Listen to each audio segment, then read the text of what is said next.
likely on Wednesday morning. Some sunny spells coming through on Wednesday morning, but only very briefly before another area of rain pushes in, this turning heavy and persistent over Western Hills. And then the winds really pick up Wednesday night. Storm Dudley expected to bring disruptive, dangerous winds to the northern half of the UK.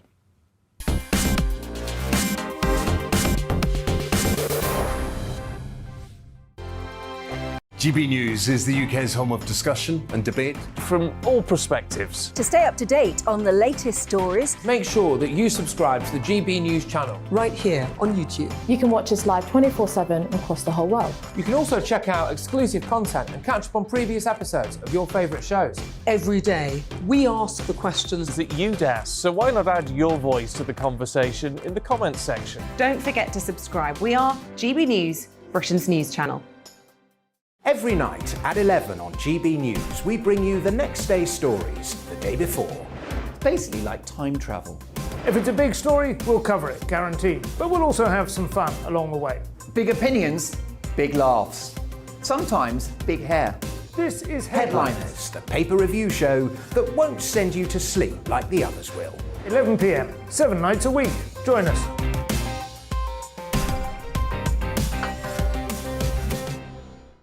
Hello there, I'm Eamon Holmes. And I'm Isabel Webster. And we hope you can join us for Breakfast with Eamon. And Isabel. You make me laugh out loud, belly laugh. Is that important first thing in the morning? Yeah, absolutely. And there's me trying to be deadly serious.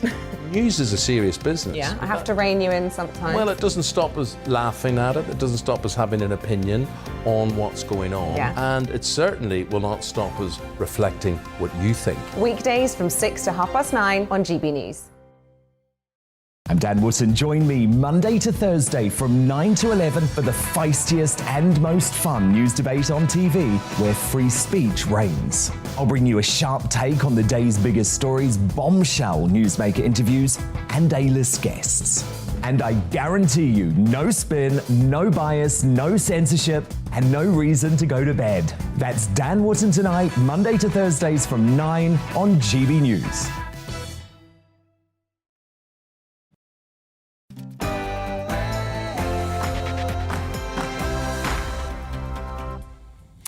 No spin, no bias, no censorship. I'm Dan Wootton tonight. As the JCVI and the government look to approve jabs for 5-year-olds, I'll explain why we must stop this unnecessary COVID overreach. That's in my digest.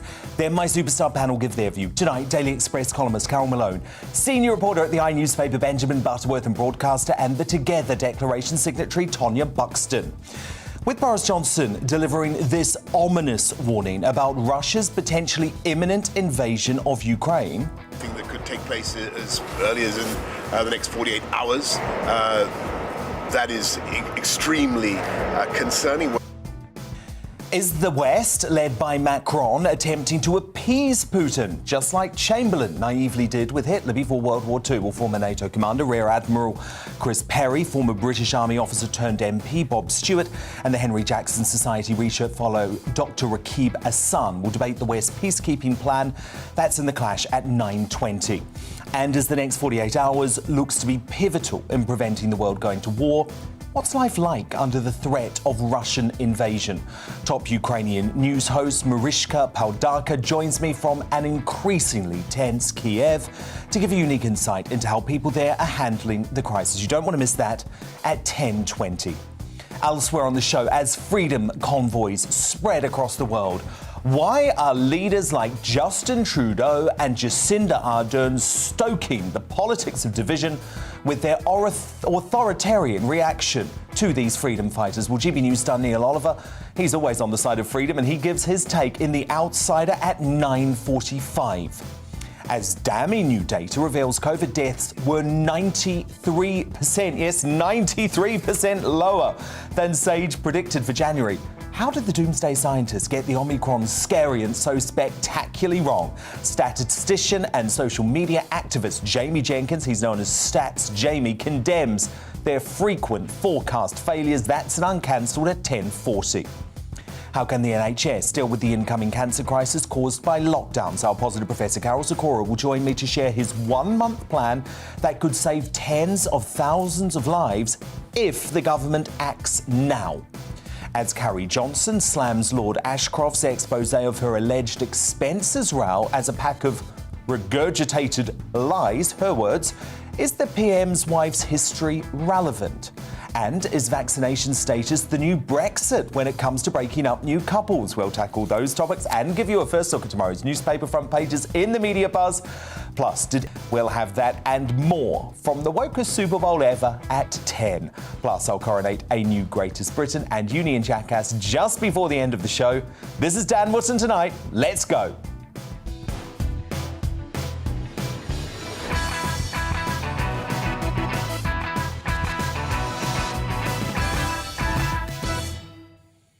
Just one thing first, though. The attempt to excuse Kurt Zuma's shocking torture of his Bengal cat, captured on video as an example of cancel culture, has taken another twist. First, Zuma's West Ham teammate, Michael Antonio, compared the furious reaction to racism in football in a bid to excuse the heinous actions. Now the Prime Minister's sister, Rachel Johnson, has used her platform at the radio station LBC to seemingly defend Zuma from cancellation. Note, by the way, that she describes herself early on as not a cat person. I'm not a cat person. I don't believe in animal cruelty in any shape or form. I am an animal lover. I'm the daughter of an environmentalist, a man who's won the RSPCA award for services to animals. However, I do think we are in danger of overreacting and cancelling Kurt Zuma for one misguided kick in his kitchen, which his silly brother posted on social media. What a ridiculous argument. No one is wanting Zuma to be cancelled. We are wanting him to be held to account for the shocking and likely illegal abuse of a defenceless cat, which he has admitted, by the way. His behaviour was sick and twisted and should be dealt with via the full force of the law. Ms Johnson and Mr Antonio, I will not accept the physical abuse of pet cats as in any way excusable. Now, let's take a look at my superstar panel this Valentine's Day. They're all dressed up with nowhere to go. Poor them. I'm their date for the night. The Daily Express columnist Carol Malone, senior reporter at the newspaper Benjamin Butterworth, and the broadcaster and Together Declaration signatory Tonya Buxton. But before we hear from them, the news at 9 with Polly Middlehurst.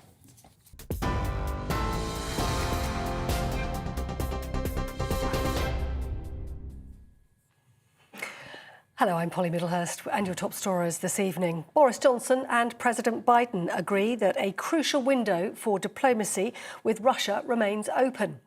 Downing Street says during a conversation with the US President this evening, the Prime Minister vowed to continue talks with Moscow. That comes as the Kremlin also signalled it was ready to expand diplomatic discussions with the West. 130,000 Russian troops are amassed on the Ukrainian border. Earlier, the Prime Minister warned the situation remains very dangerous. There is still time for President Putin to step back, and what we're urging is for everybody to engage in dialogue, for a conversation to take place, and for the Russians to avoid what I think everybody, certainly everybody in the UK, can see would be a disastrous mistake, disastrous for Russia. Boris Johnson, well, the UK is deploying a small number of troops to Lithuania, which is also concerned about Russia's military build-up. Earlier, the Foreign Secretary Liz Truss chaired a Cobra meeting at Downing Street to discuss the UK's position. There is always a choice, but that choice is for Vladimir Putin. He needs to understand that there would be severe costs if he invades Ukraine. And those costs would be felt by Russian companies, by oligarchs, and ultimately the Russian people. Liz Truss. Well, here at home, a manhunt has been launched to find a convicted sex offender, Paul Robson, who's serving a life sentence for attempted rape and indecent assault, escaped from an open prison in Lincolnshire. Police are saying he presents a danger to women and young children and could now be anywhere in the country. Northern Ireland is ending all COVID restrictions from Tuesday. Instead, the rules are being replaced with guidance. Health Minister Robin Swan is urging people to continue to make safe choices to reduce the risk of transmission. Petrol and diesel prices have reached a record high. According to the AA, the average price of unleaded fuel is around 148 pence a litre, which means filling up a 55-litre car could cost £80. The average cost of diesel hit just over 151 pence a litre. And lastly, Colleen Rooney has been ordered to pay £65,000 to Rebecca Vardy's agent to cover her legal fees. And a warning, the pictures we're about to show do contain flashing images. All this comes after Colleen Rooney lost her bid to include agent Caroline Watt in a High Court case. It's part of an ongoing battle between the footballers' wives over an online post. Miss Rooney publicly accused Miss Vardy and her agent of leaking stories about her private life in 2019. On TV, online and on your radio via DAB+, you're with GB News. Now back to Dan Wootton and Tonight.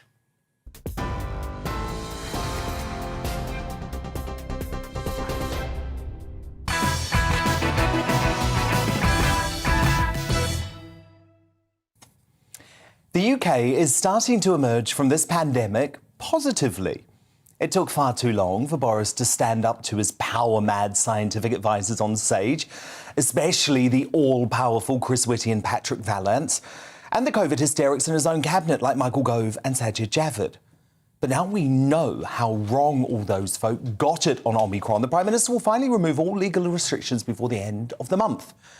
We are moving on from what has been a truly horrific 2 years, with 98% of English adults now furnished with COVID antibodies. But that's why I've been left horrified by plans for the Joint Committee on Vaccination and Immunisation to announce a decision to jab healthy children aged between 5 and 11, having previously held out against young children who, let's be honest, are at a minuscule risk from COVID from being jabbed. According to the Daily Mirror, new guidance would suggest to parents that they may want to jab their kids to protect against a potential future wave of COVID. This is complete unnecessary overreach, in my opinion. As Professor Wei Shen Lim, chair of COVID-19 immunisation on the JCVI, previously said, the majority of children aged 5 to 11 are at very low risk of serious illness due to COVID-19. And let's remember, 500,000 children in that 5 to 11 age bracket who are in a clinical risk group or live with someone who is immunosuppressed, they're already able to be jabbed anyway.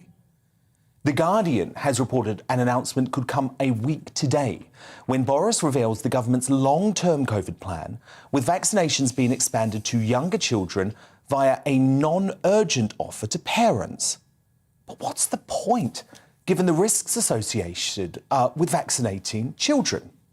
Well, the media and many of the media's scientific cronies consistently play down the risk of myocarditis from the vaccine. Vinay Prasad, Associate Professor of Epidemiology and Biostatistics at the University of California, has used data from the UK to confirm the risk of myocarditis among young people, and he's confirmed that it is higher from vaccination than from a COVID-19 infection. The precise estimate of risk is now thought to be between 1 and 3,000 to 6,000 for males in the target range. That's roughly aged between 12 to 30. But remember that in healthy children aged between 5 and 11, the risks from becoming seriously ill from COVID itself with no comorbidities is negligible. In fact, in the first year of the pandemic, where the Wuhan strain was far more virulent, there were 6 under 18s with no underlying conditions who passed away, meaning there was a 1 in 2 million chance of death for a healthy child with COVID-19. In other words, your unvaccinated child is more likely to have been killed by lightning over the course of the year. And the Omicron variant will have significantly improved those statistics. Of course, there will be the usual drumbeat from the usual suspects who say vaccines result in reduced risk of transmission, so young kids are being jabbed for the greater good. But take a look around you. Use your eyes. Everyone has been getting Omicron, especially, by the way, the triple jabbed. We can all spread this thing. The UK is probably emerging more successfully from the pandemic compared to comparable European democracies because children have provided a wall of immunity built up thanks to natural infection in schools.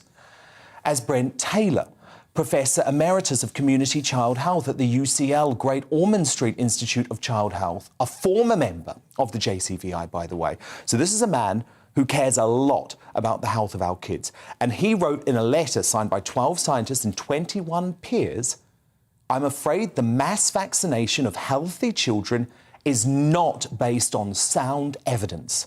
It is time for the JCVI, the Chief Medical Officer and the government to reassess all of the evidence now available and alter its recommendations accordingly." Please God, let us come out of this pandemic safely without feeling the need to vaccinate healthy 5 to 11-year-olds. To respond now, my superstar panel. The Daily Express columnist Carol Malone, senior reporter at the newspaper Benjamin Butterworth, and the broadcaster and Together Declaration signatory Tonya Buxton. Tonya, there's no need to vaccinate children aged 5 to 12, is there? There is absolutely no need to vaccinate children at all, actually. There's actually no need to vaccinate anyone under the age of 50 who doesn't have some comorbidities. But to start vaccinating children when we know that there is harm that can happen to children, that can be done to children, I'm starting to feel very sinister about this. I'm really starting to worry about the reasons behind doing this, because it's absolutely not about health. And we as adults should always be protecting our children. They do not need to have this medication. I think about giving when they were little, think about giving them Calpol. I think about taking a paracetamol for myself. Why would I give a medication that is still, we have no data from it. We really don't know the long-term data, and it's a new type of medication. It's a new type of vaccine. Spike proteins are very new. Why would we give it to children when we have no idea what it might do to them in the future, and for no good reason? They are not. Yeah, because Benjamin, that's the point, isn't it? We vaccinate children against disease that kills or makes children seriously ill. We know COVID doesn't do that. So why are we vaccinating kids? What, to protect elderly people? What's it about? Well, I mean, there's nothing particularly unusual about kids having vaccines, and in fact, it is for things that they're not ill about. The chickenpox vaccine is something we should probably roll out in this country. A lot of other countries do that. But on this one, I think the idea of compelling a 5 to 11-year-old would be completely wrong, because the risk is as low as you reference it. But if the scientists say that it can be healthily administered to these kids, and it has been done in countries like the US and Israel, similar forward-thinking countries to us, without it's really worked there. Yeah, it really worked well in Israel, hasn't it? I mean, for goodness sake,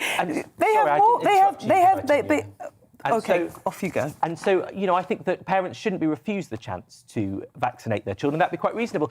Look, could you explain to me why a parent would vaccinate their child? OK, I just point out that the 6 that died, I dare say their parents could have vaccinated. OK, Carol, come in. Yeah, one of the things you just said there was that the COVID vaccine was new. No, it isn't. They've been working. The coronavirus we've just had recently, coronavirus is not new. Coronavirus has been around for years, and scientists have been working on the This vaccine. is a new vaccine. This is a new vaccine. Can you just let someone finish? Yeah, that's 2 of us you've interrupted.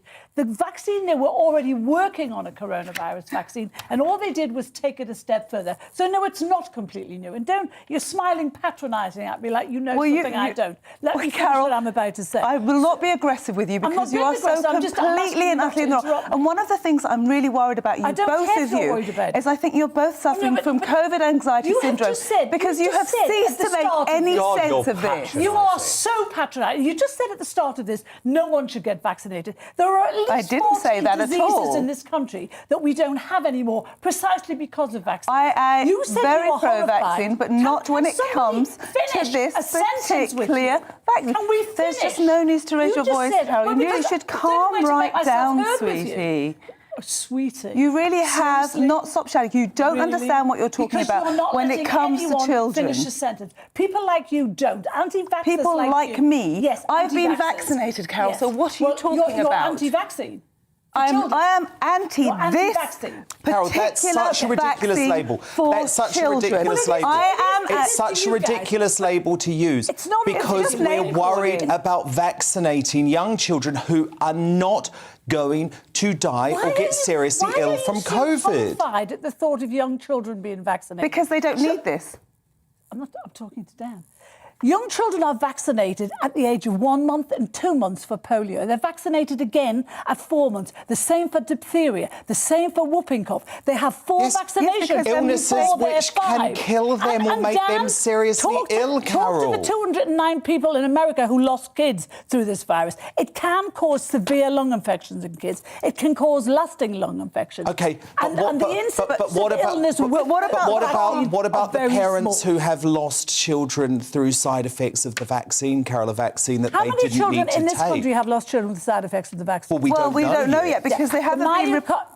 Can I just... You asked the question. But I'm talking... But you asked the question. I have the I'm answer talking to it. Dan about it, if that's all right. Off you go then, Carol. Oh, thank you for your permission. My pleasure. But there are lots of kids in this country who have had this myocarditis, but very rarely seriously.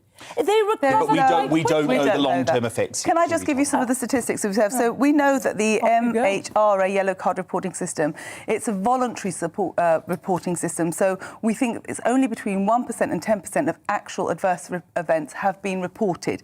As it stands at the moment, we have 1 million adverse side effects from this vaccine and over 1,500 vaccine deaths. Now, you might want to gamble with your child's health. I don't want to gamble with my children's health. You don't have to gamble with yours. I'm talking about children in general. You're talking about when I talk about children, I talk about all children. The whole point of a vaccine. When you become a mother, you become a mother to all children. Sake.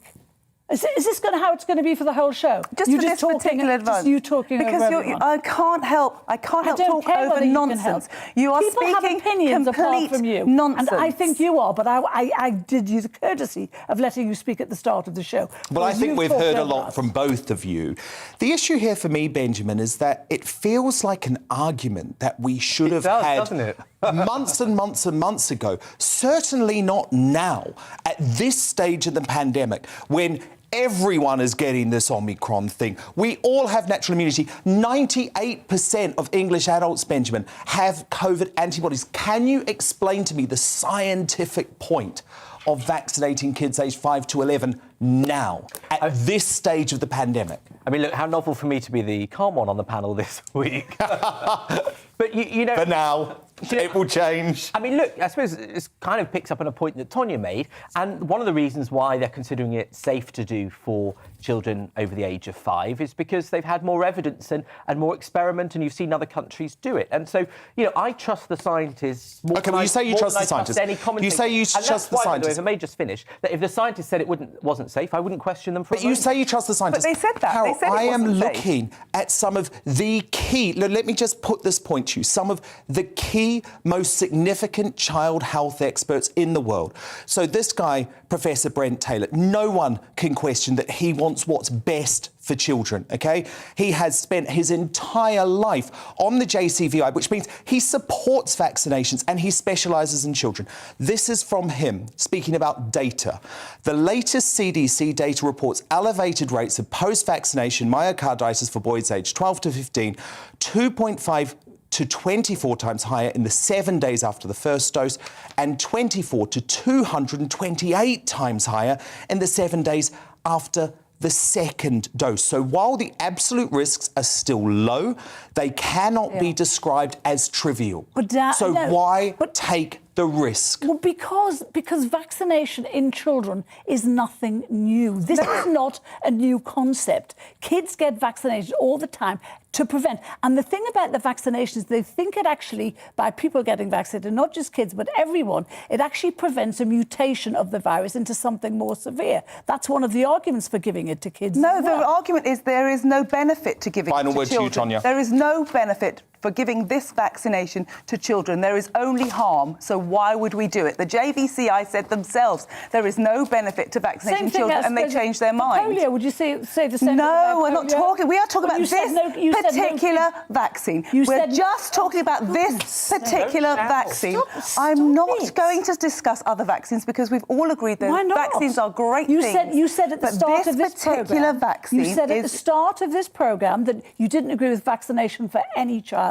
No, I'm talking about COVID. I did not say that. No, we're just talking about did not say that. all of this has been talking about the COVID-19 vaccine for children. Of course, the other vaccinations that children receive are for illnesses that are likely to kill them or render them seriously ill. And you'd be a foolish parent not to do it for those vaccines, but not for this. Tonya Buxton, Benjamin Butterworth, Carol Malone, they are here all night, my superstar panel.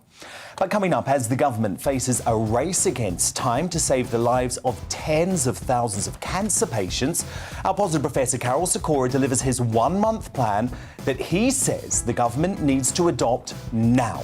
But next, as Europe stands on the brink of war, is the West appeasing Putin over Ukraine like we did with Hitler before World War II? We'll debate the story that has the world holding its breath in the clash. And I want your thoughts too. You can email me, dan@gbnews.uk, tweet me using the handle @gbnews. We've also got a poll running on that. Vote now. We'll bring you the results very shortly. Hello again, I'm Aidan McGivern. Clear at first tonight before further rain later. That ahead of some very stormy weather later this week, Wednesday night and Friday. 2 storms on the way. Storm Dudley, picked up by a very powerful jet stream in the Atlantic and then bringing damaging or disruptive winds to the northern half of the UK on Wednesday night, followed swiftly by Eunice Friday morning. Expects to affect southern parts of the UK in particular, with again damaging and disruptive winds. But winds easing this evening, and overnight we'll see clear spells at first, a touch of frost in places before the next area of wind, cloud and rain turns up from the west by the end of the night. That falling as snow over the higher parts of central and northern Scotland. Otherwise, as the rain arrives, it turns a touch milder, and that rain affecting northern and western England, Wales, southern Scotland first, before moving into southern counties of England by the afternoon, where it lingers for the best part of the day, I think, along with a keen breeze. So that's going to make it feel unpleasant in the far south. But further north, brighter skies, albeit with blustery showers. And again, these will be falling as snow above around 200 metres for Scotland and northern England. The showers ease quite quickly on Tuesday evening. Once more, clear spells for a time, but only briefly before the next area of rain and wind push in from the west. And as it turns widely damp across the country during Tuesday night, it also turns milder. The winds pick up on Wednesday morning from the southwest, so 8s and 9s in the far south on Wednesday morning. Closer to 0 in the far north of Scotland, where we do avoid the rain associated with this system, and the rain clears off quite quickly on Wednesday morning. Some sunny spells coming through on Wednesday morning, but only very briefly before another area of rain pushes in, this turning heavy and persistent over Western Hills, and then the winds really pick up Wednesday night. Storm Dudley expected to bring disruptive, dangerous winds to the northern half of the UK.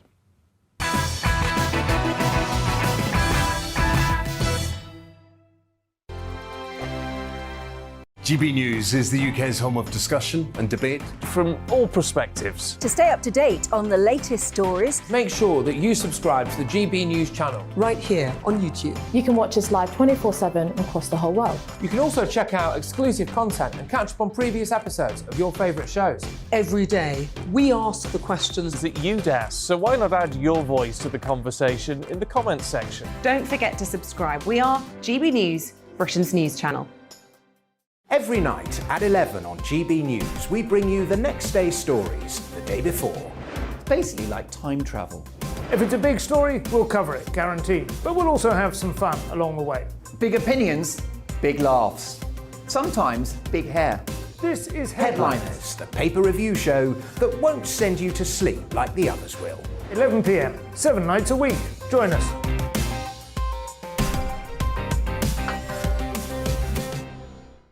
Hello there, I'm Eamon Holmes. And I'm Isabel Webster.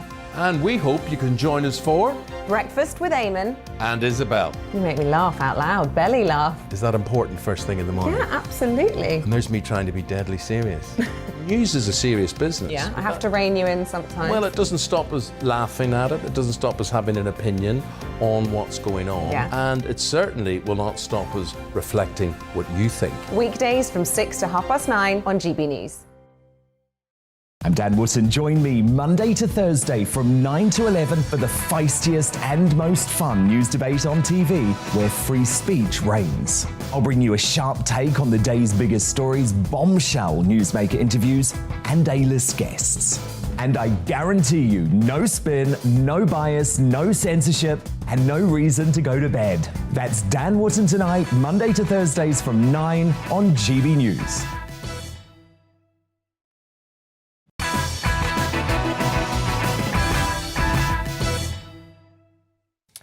Neil Oliver and the positive Professor Carol Sikora on the way, but time now for the clash. And breaking tonight, the situation in Ukraine is on a knife edge, with Boris Johnson warning the next 48 hours may determine whether Russia declares war on its neighbour.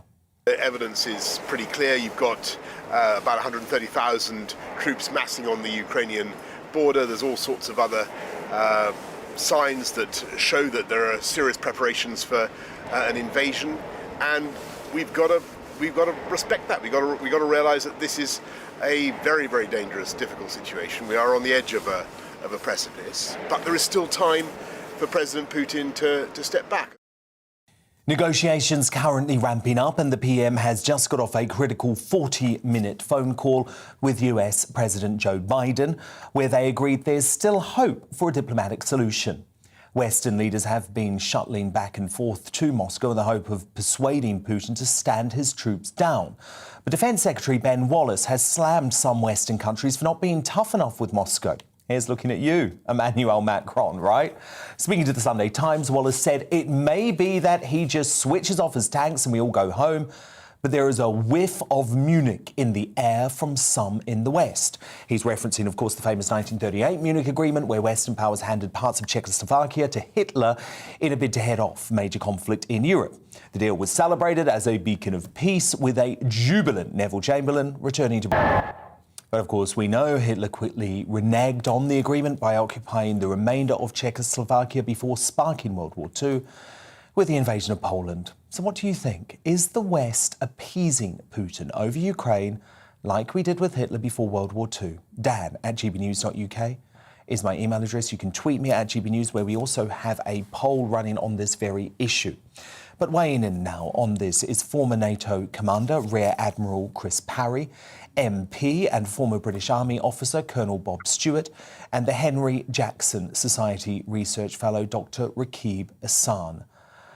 Bob Stewart, let me start with you. Are you worried that the West are appeasing Putin with our approach to this potential conflict with Ukraine? I don't think they're appeasing. They're extremely concerned about what's happening. The fact of the matter is that Putin has put his military forces around Ukraine. He is in a position to assault Ukraine. He has the power to do so. No doubt, the instructions have gone down to military commanders as to what they should do, perhaps with options. But actually, the decision has not been made. And that decision will be made by Putin when he assesses that it is in his interest to do so. So we have the situation where we have got to convince Mr. Putin that it is not in his interest to do so because of the economic, financial, political, and diplomatic penalties that the Russians may well have to endure if he does. Not least, by the way, the fact that Russian forces will be killing fellow Slavs. That will not go down well at home. Rear Admiral Chris Parry, are there some similarities to 1938 in that, as much as we might like to pretend that we are, the West really isn't ready for some sort of war here? Of course, there are similarities when you're dealing with totalitarian regimes and dictators. They can make decisions much more quickly. They can mass their forces. They don't have to justify themselves. They don't actually have to face elections. So there are similarities. There's no doubt about that.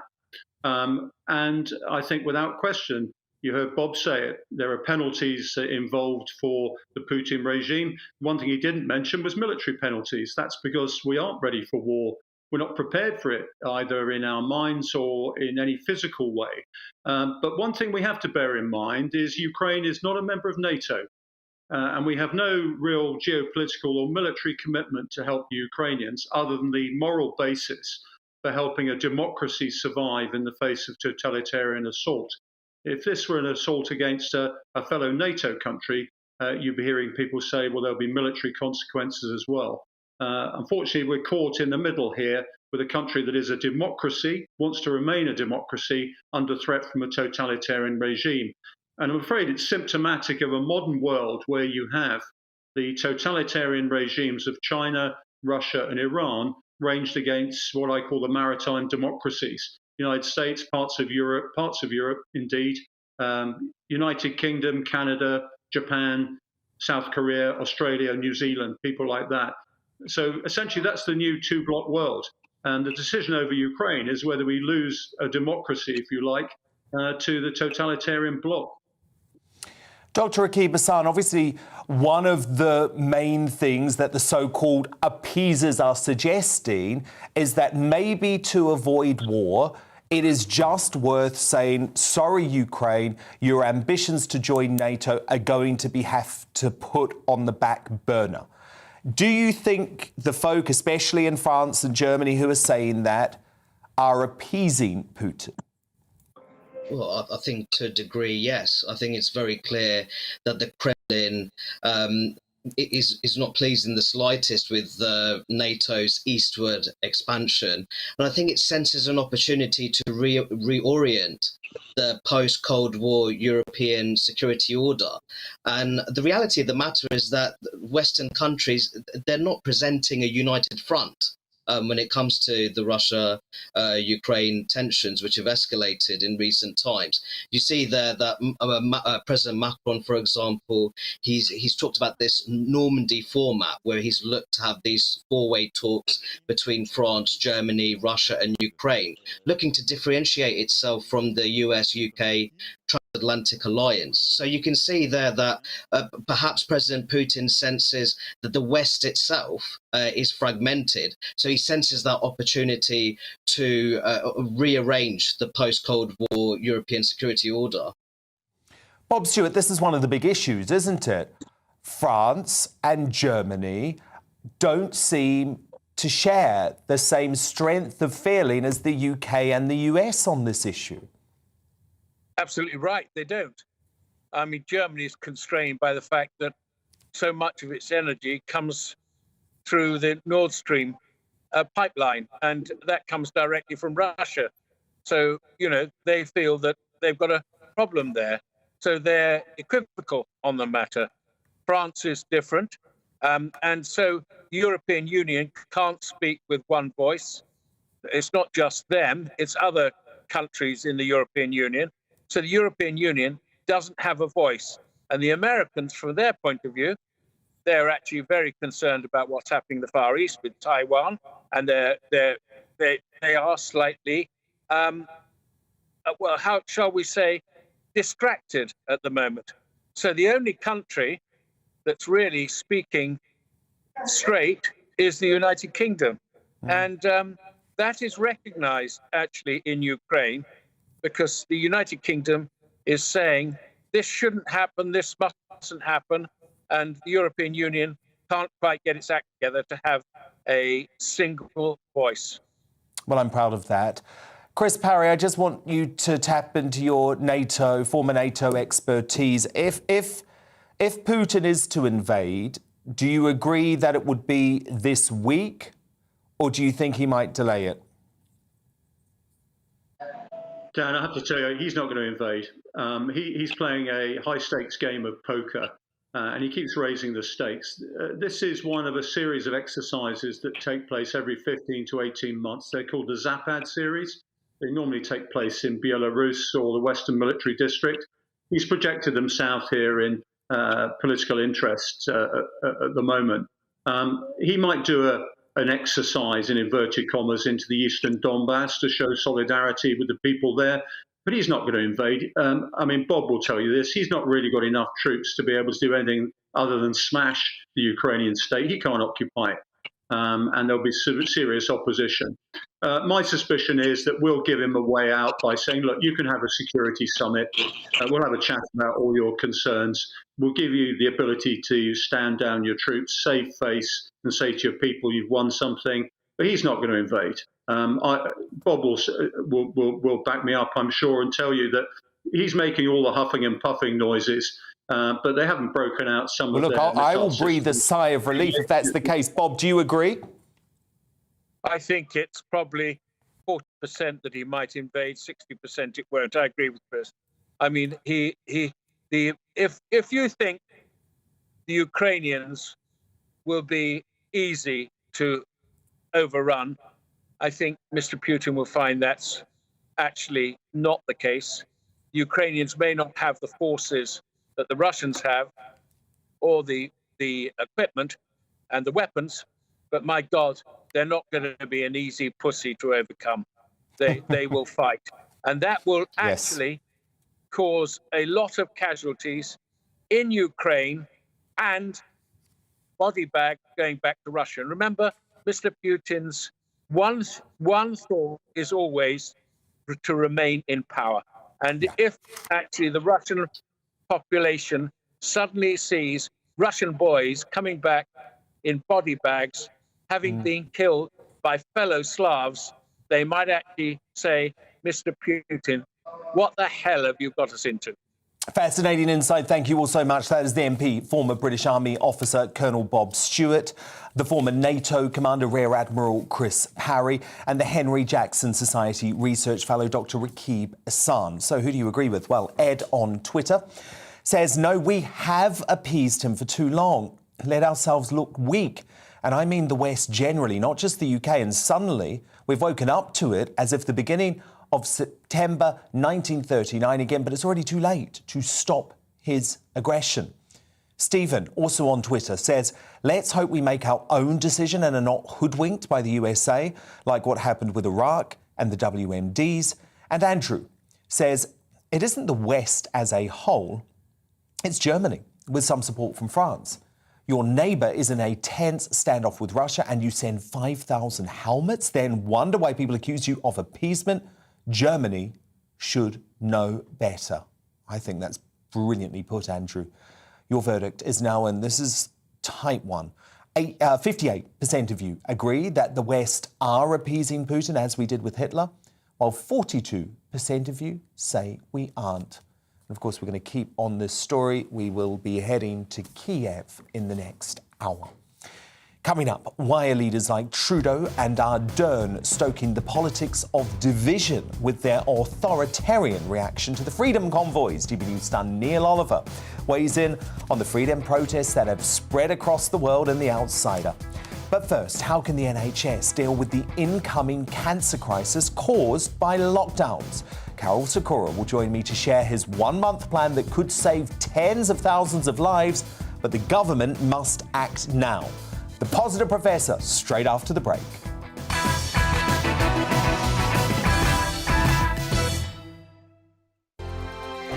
GB News is the UK's home of discussion and debate from all perspectives. To stay up to date on the latest stories, make sure that you subscribe to the GB News channel right here on YouTube. You can watch us live 24/7 across the whole world. You can also check out exclusive content and catch up on previous episodes of your favourite shows. Every day, we ask the questions that you'd ask, so why not add your voice to the conversation in the comments section? Don't forget to subscribe. We are GB News, Britain's news channel.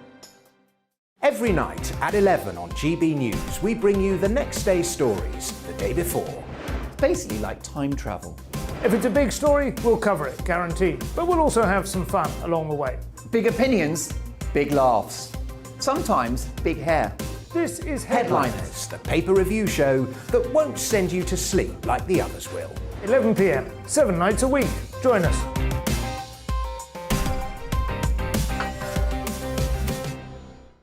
Hello there, I'm Eamon Holmes. And I'm Isabel Webster. And we hope you can join us for Breakfast with Eamon and Isabel. You make me laugh out loud, belly laugh. Is that important first thing in the morning? Yeah, absolutely. And there's me trying to be deadly serious. News is a serious business. Yeah, I have to rein you in sometimes. Well, it doesn't stop us laughing at it. It doesn't stop us having an opinion on what's going on. Yeah. And it certainly will not stop us reflecting what you think. Weekdays from 6 to 9:30 on GB News. I'm Dan Wootton. Join me Monday to Thursday from 9 to 11 for the feistiest and most fun news debate on TV, where free speech reigns. I'll bring you a sharp take on the day's biggest stories, bombshell newsmaker interviews, and A-list guests. And I guarantee you, no spin, no bias, no censorship, and no reason to go to bed. That's Dan Wootton tonight, Monday to Thursdays from 9 on GB News.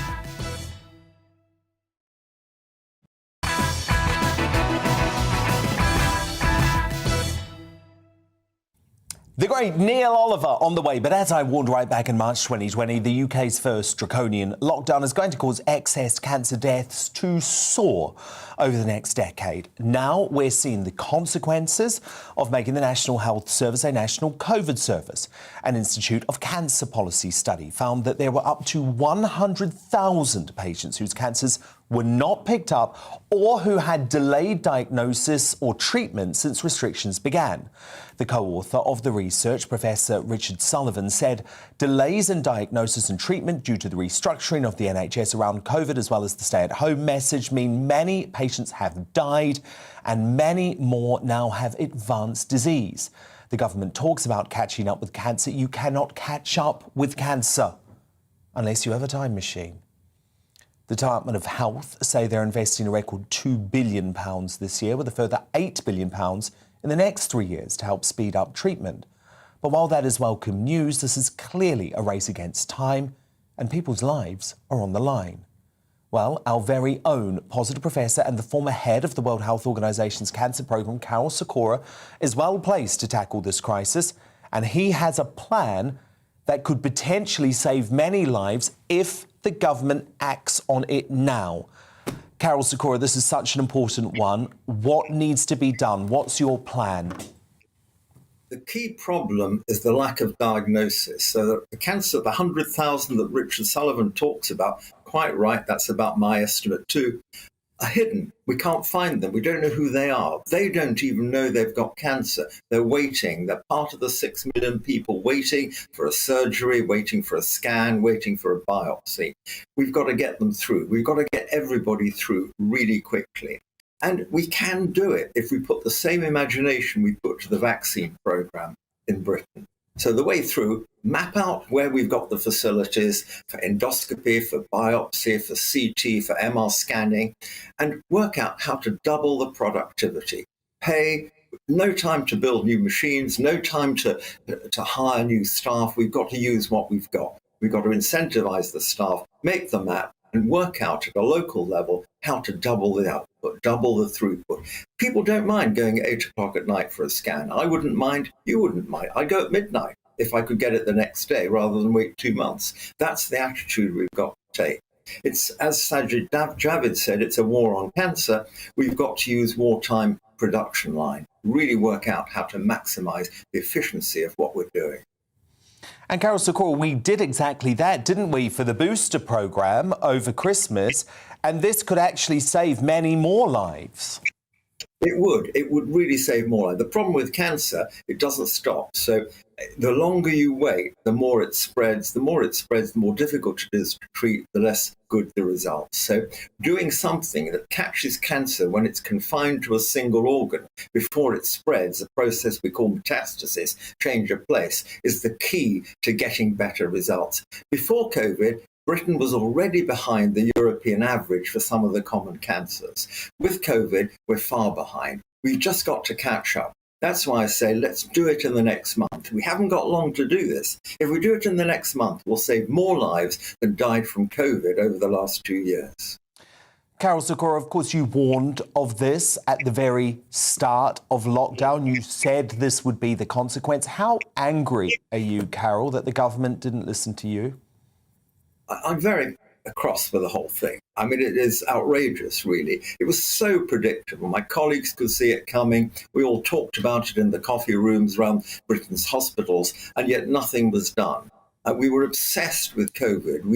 Even before Christmas, we talked about this, Dan. We talked about the fact that would Christmas be cancelled? Cancelling Christmas and the lockdown that comes with it leads to secondary consequences, which include the fear of patients. We've got this horrible fear of people that have clear cancer-related symptoms not going forward for treatment. And instead, it's not so much the treatment facilities that are the problem, it's the diagnostic facilities, getting people out there, labelling them as cancer, and then getting on with their proper treatment.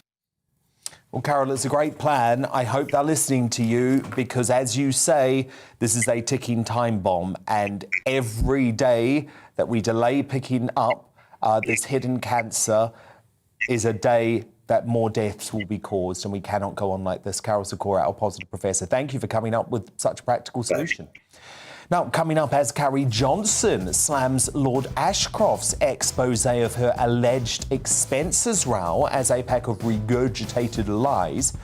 Should we be concerned about the past of the PM's wife? I'll put that to my superstar panel in the Media Buzz at 10, when we'll also get our first glimpse of tomorrow's newspaper front pages. But first, as freedom convoys spread the message of personal choice around the world, why are we letting Trudeau and Ardern get away with stoking the politics of division? Tonight's Outsider GB News star Neil Oliver joins me straight after the break.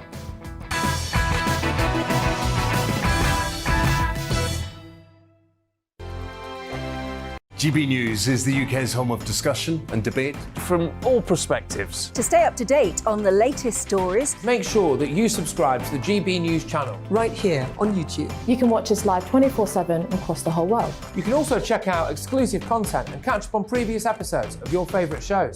Every day, we ask the questions that you'd ask, so why not add your voice to the conversation in the comments section? Don't forget to subscribe. We are GB News, Britain's news channel. Every night at 11 on GB News, we bring you the next day's stories the day before. Basically like time travel. If it's a big story, we'll cover it, guaranteed. But we'll also have some fun along the way. Big opinions, big laughs. Sometimes big hair. This is Headliners, the paper review show that won't send you to sleep like the others will. 11 p.m, 7 nights a week. Join us.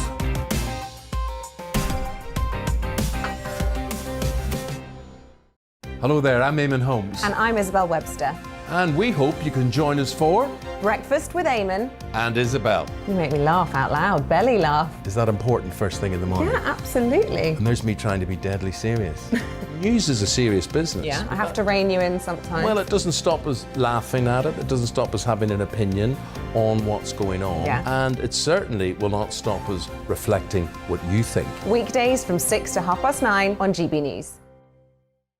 I'm Dan Wootton. Join me Monday to Thursday from 9 to 11 for the feistiest and most fun news debate on TV, where free speech reigns. I'll bring you a sharp take on the day's biggest stories, bombshell newsmaker interviews, and A-list guests. And I guarantee you, no spin, no bias, no censorship, and no reason to go to bed. That's Dan Wootton tonight, Monday to Thursdays from 9 on GB News.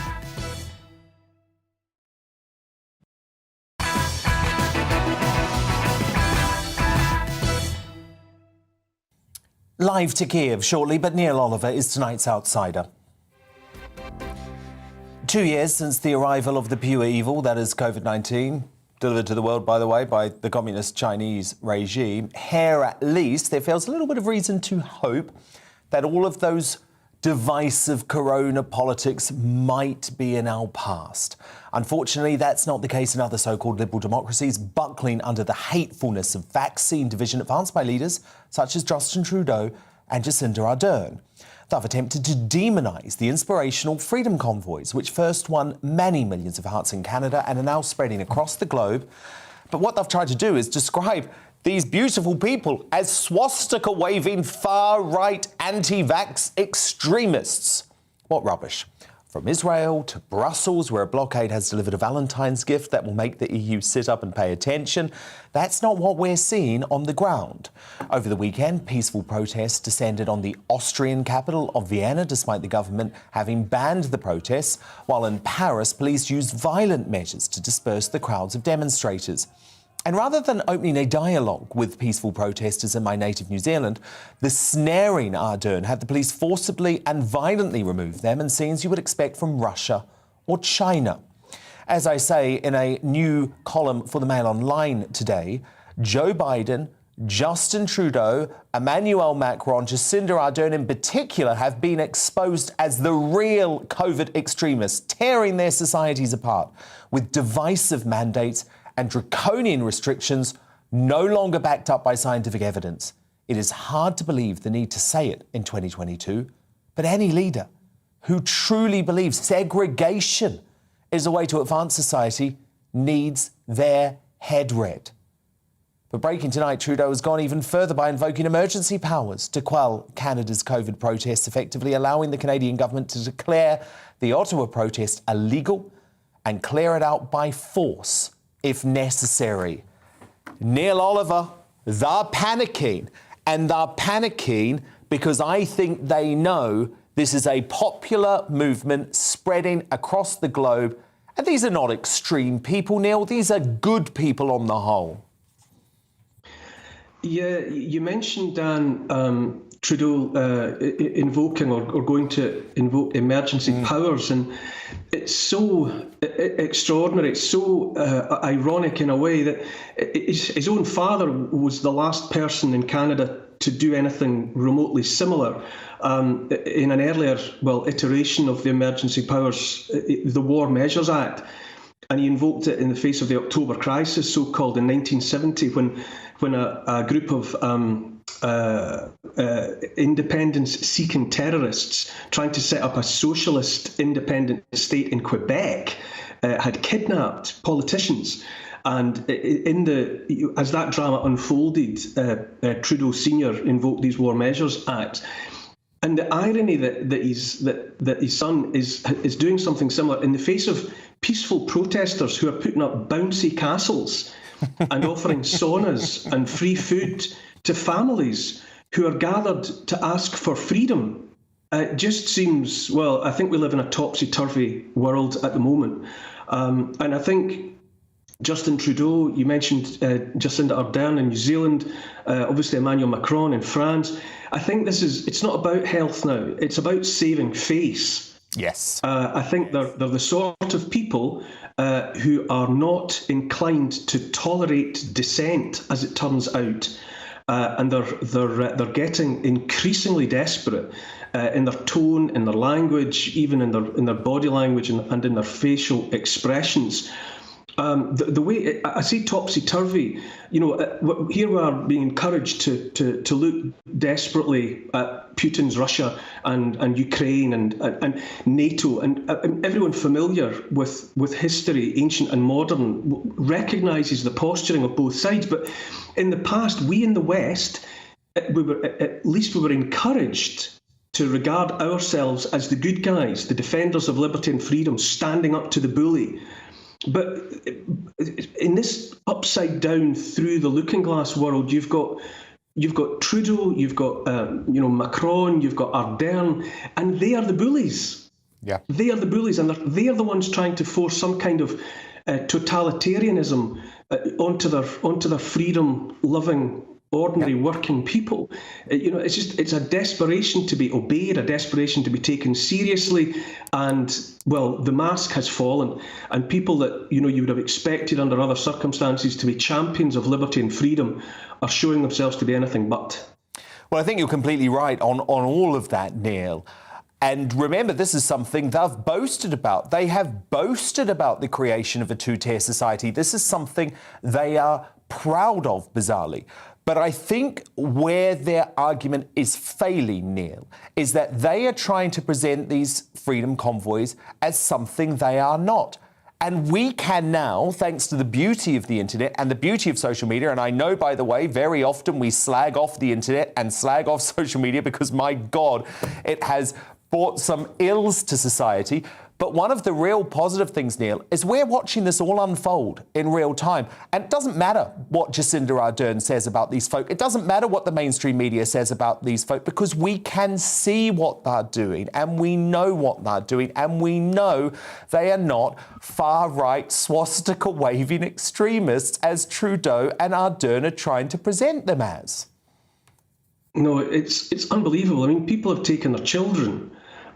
And it's families that have turned up in support of these protests, and in these viral times, it turns out that freedom is airborne as well, and it's spreading. I think inspired by the Canadian example, that's what you're seeing taking root like a windblown seed in France. Possibly moving on from Paris to Brussels. The protesters camped outside Parliament House in Canberra. The protests that you were showing there in New Zealand, the haka.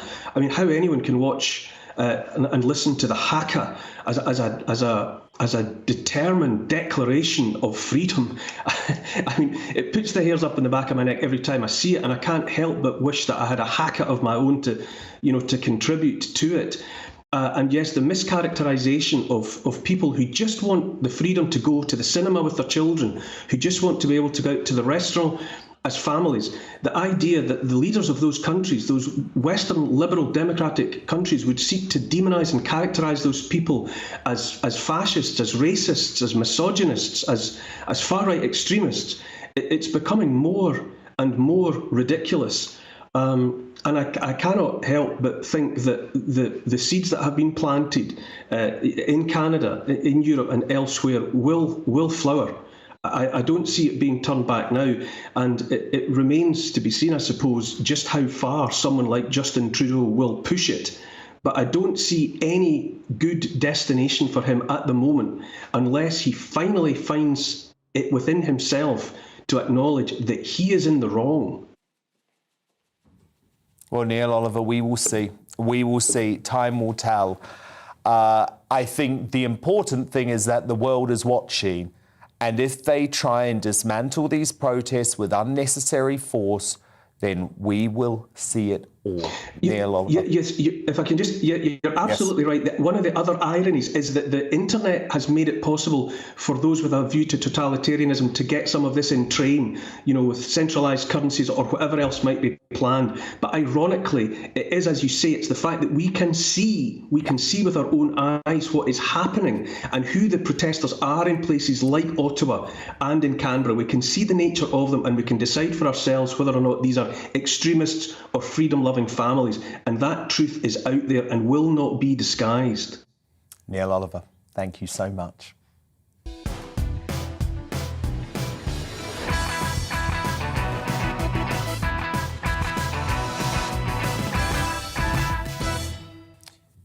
This is Dan Wootton tonight. It's 10 o'clock and breaking tonight. The Foreign Secretary Liz Truss has issued this ominous warning on the Russians' potentially imminent invasion of Ukraine. It's very clear there could be an imminent Russian invasion of Ukraine. So, as the world holds its breath, I'll bring you vital insight into life under the threat of occupation, courtesy of one of Ukraine's top journalists, Mariska Paldalka. A can't-miss dispatch from Kyiv coming up this hour. How did doomsday scientists get the Omicron scariant so spectacularly wrong, even in their best-case scenario for the new year? Statistician and social media activist Jamie Jenkins, a.k.a. Stats Jamie, he's gone viral all over the internet. He'll reveal the results of his investigation into dodgy Sage data at 10:40. As Carrie Johnson slams Lord Ashcroft's expose of her alleged expenses row as a pack of regurgitated lies, is the PM's wife's history relevant? I'll get the verdict of my superstar panel tonight. The Daily Express columnist Carol Malone, the broadcaster and Together Declaration signatory Tonya Buxton, and senior reporter at the newspaper Benjamin Butterworth. Has vaccine status overtaken Brexit views as the biggest turn-off when it comes to dating? It's Valentine's Day, so I'll explore that at 10:30. Plus, did white rapper Emin and will Amazon's £341 million Lord of the Rings adaptation be the one TV series to rule them all?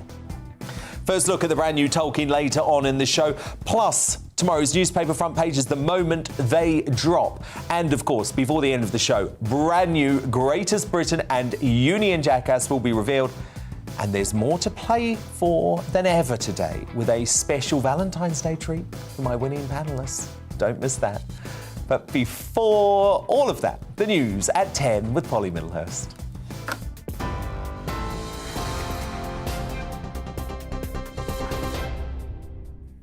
Dan, thank you. The top stories. Boris Johnson and President Biden agree a crucial window for diplomacy with Russia remains open.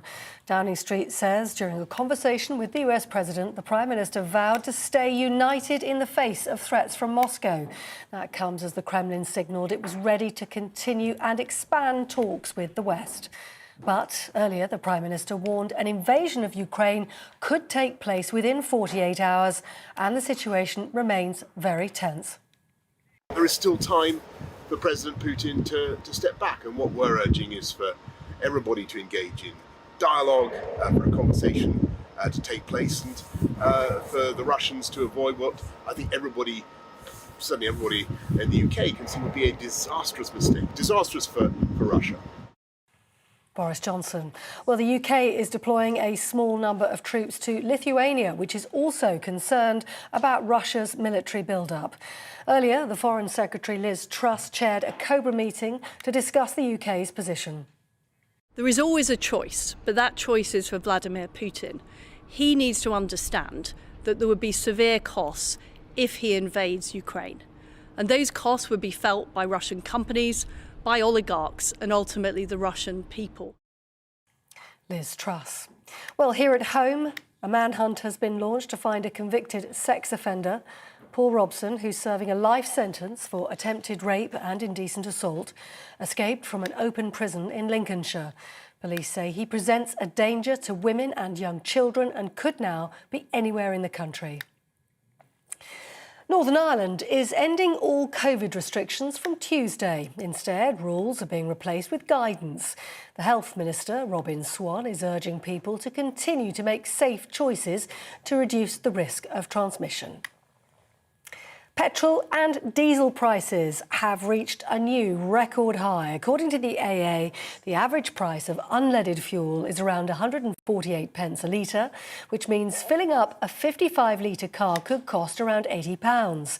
The average cost of diesel hit just over 151 pence a litre. And lastly, Colleen Rooney has been ordered to pay £65,000 to Rebecca Vardy's agent to cover her legal fees. And a warning, the pictures we're going to show next contain some flashing images. All that comes after Colleen Rooney lost her bid to include agent Caroline Watt in a High Court case. It's part of an ongoing battle between the footballers' wives over an online post. Miss Rooney publicly accused Miss Vardy and her agent of leaking stories about her private life in 2019. On TV, online and on your radio via DAB+, you're with GB News. Now back to Dan Wootton. And tonight,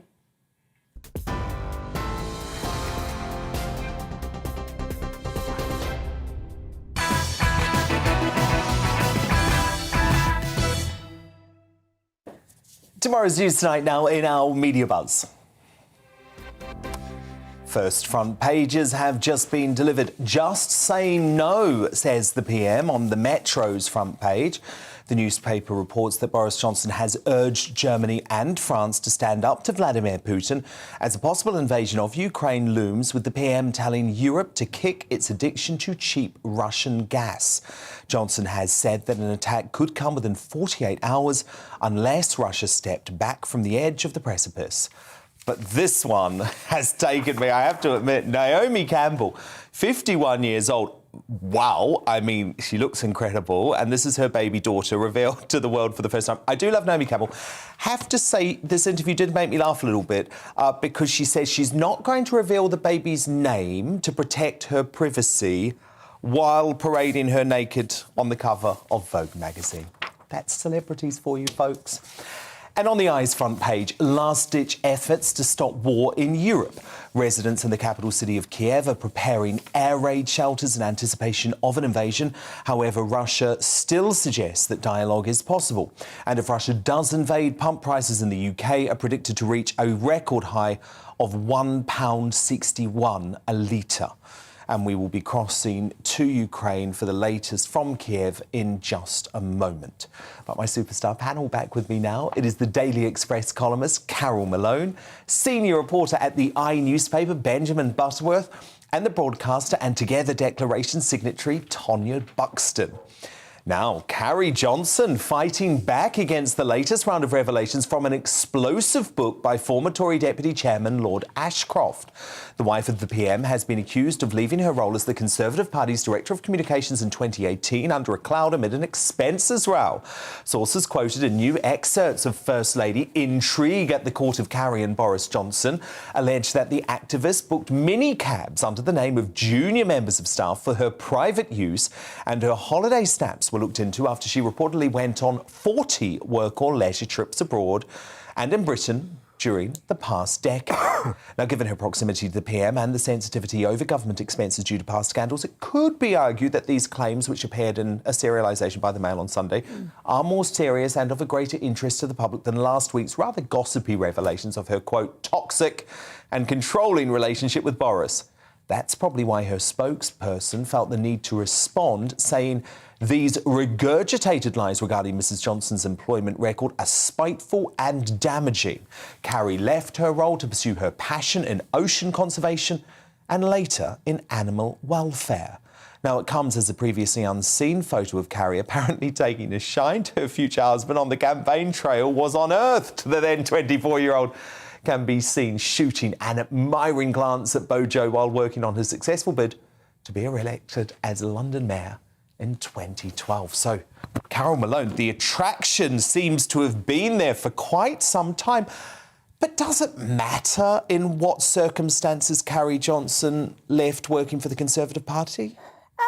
I'm presuming if what Ashcroft says in the books is wrong, she'll be suing him for saying these things, because they're quite serious allegations that she was kind of living high on the hog on Tory expenses.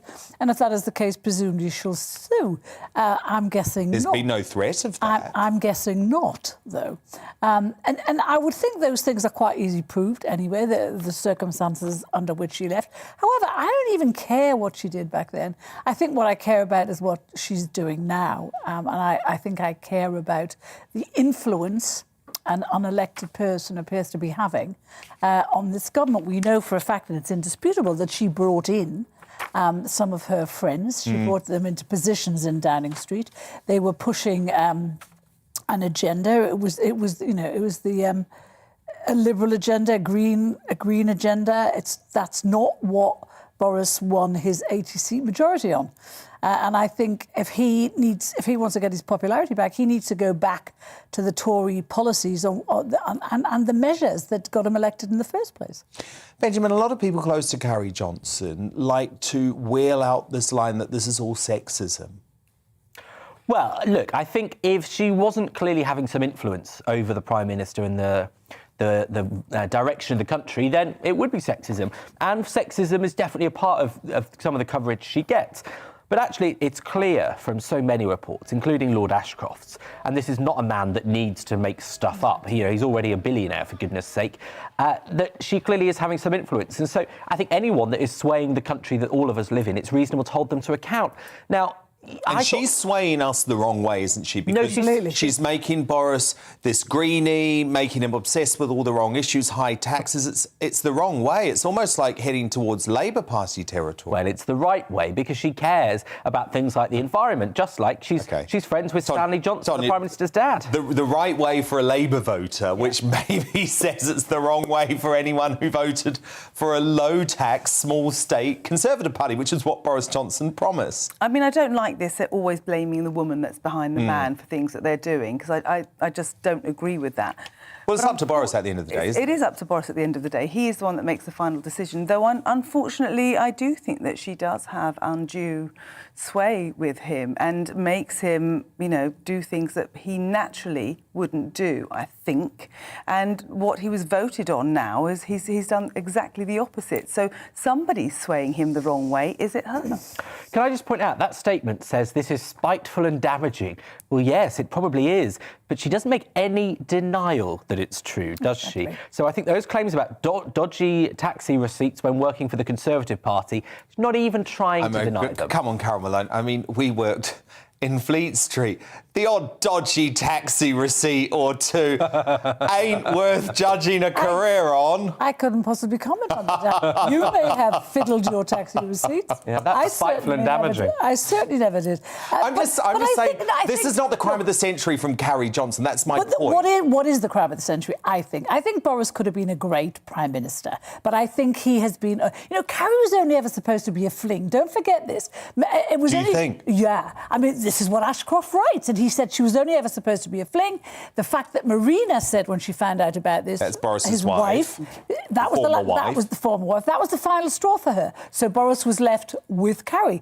But the thing is, Boris was never this liberal, one nation kind of guy. Carrie always was. And the people she's brought in exactly are that. And these people do not understand, Carrie and her cronies, do not understand the Red War voters, the very people that got him the 80-seat majority. And they're the people that are going to lose him that majority come the next election. So if he wants to survive, and Tony was quite right to say that, it is Boris's government. It is Boris's government. And if he wants it to survive, he needs to stand up and represent the policies upon which to me, Carrie is unelected. She's unelected. Completely. If she wants to go and influence the country, go and do it the hard way. Run for a seat. But I am getting increasingly annoyed by her influence.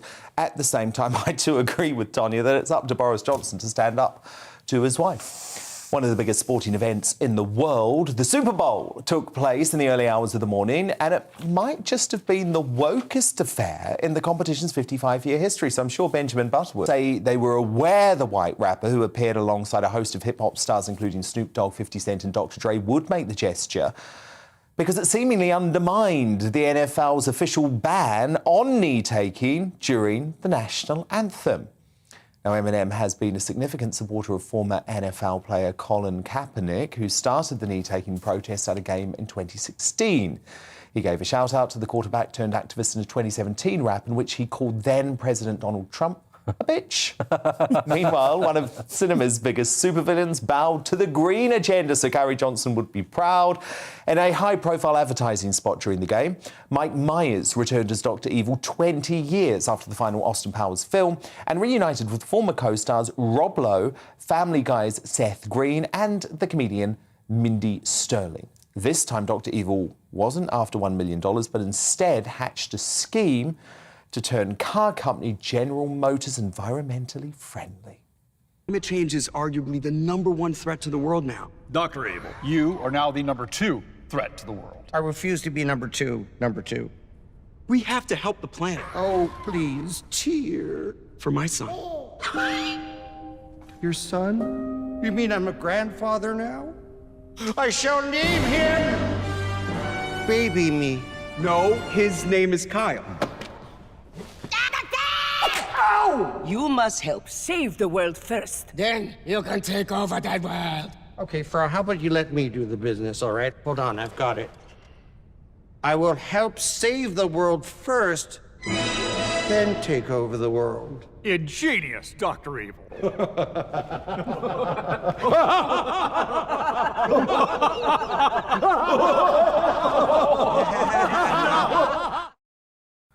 Austin Powers, what do you think about it?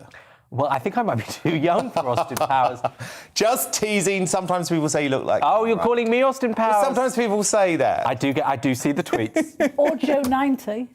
That's even older reference, I'm guessing. All I'm going to say about that thing is go woke, go broke, and that's what the Super Bowl did last night. Carol Malone, Benjamin Butterworth, Tonya Buxton, do stand by, because coming up, has vaccination status overtaken Brexit views as the biggest turn-off when it comes to dating? My superstar panel will explore that next in the Media Buzz, plus more of tomorrow's newspaper front pages hot off the press too. But first, as the world looks on in fear at the situation in Ukraine, I'll bring you vital insight into life under the threat of occupation, courtesy of one of Ukraine's top journalists, Mariska Paldalka.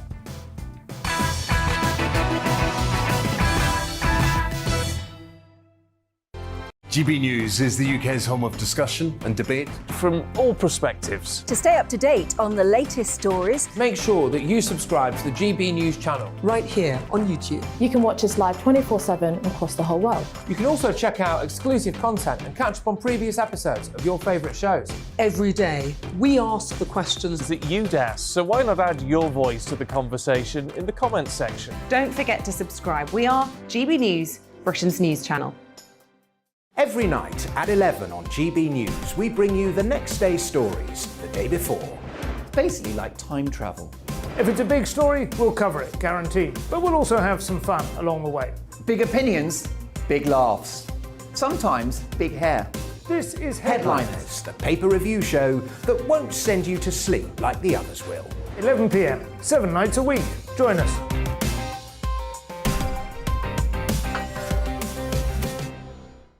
Hello there, I'm Eamon Holmes. And I'm Isabel Webster. And we hope you can join us for Breakfast with Eamon and Isabel. You make me laugh out loud, belly laugh. Is that important first thing in the morning? Yeah, absolutely. And there's me trying to be deadly serious. News is a serious business. Yeah, I have to rein you in sometimes. Well, it doesn't stop us laughing at it. It doesn't stop us having an opinion on what's going on. Yeah. And it certainly will not stop us reflecting what you think. Weekdays from 6 to 9:30 on GB News. I'm Dan Wootton. Join me Monday to Thursday from 9 to 11 for the feistiest and most fun news debate on TV, where free speech reigns. I'll bring you a sharp take on the day's biggest stories, bombshell newsmaker interviews, and A-list guests. And I guarantee you, no spin, no bias, no censorship, and no reason to go to bed. That's Dan Wootton tonight, Monday to Thursdays from 9 on GB News.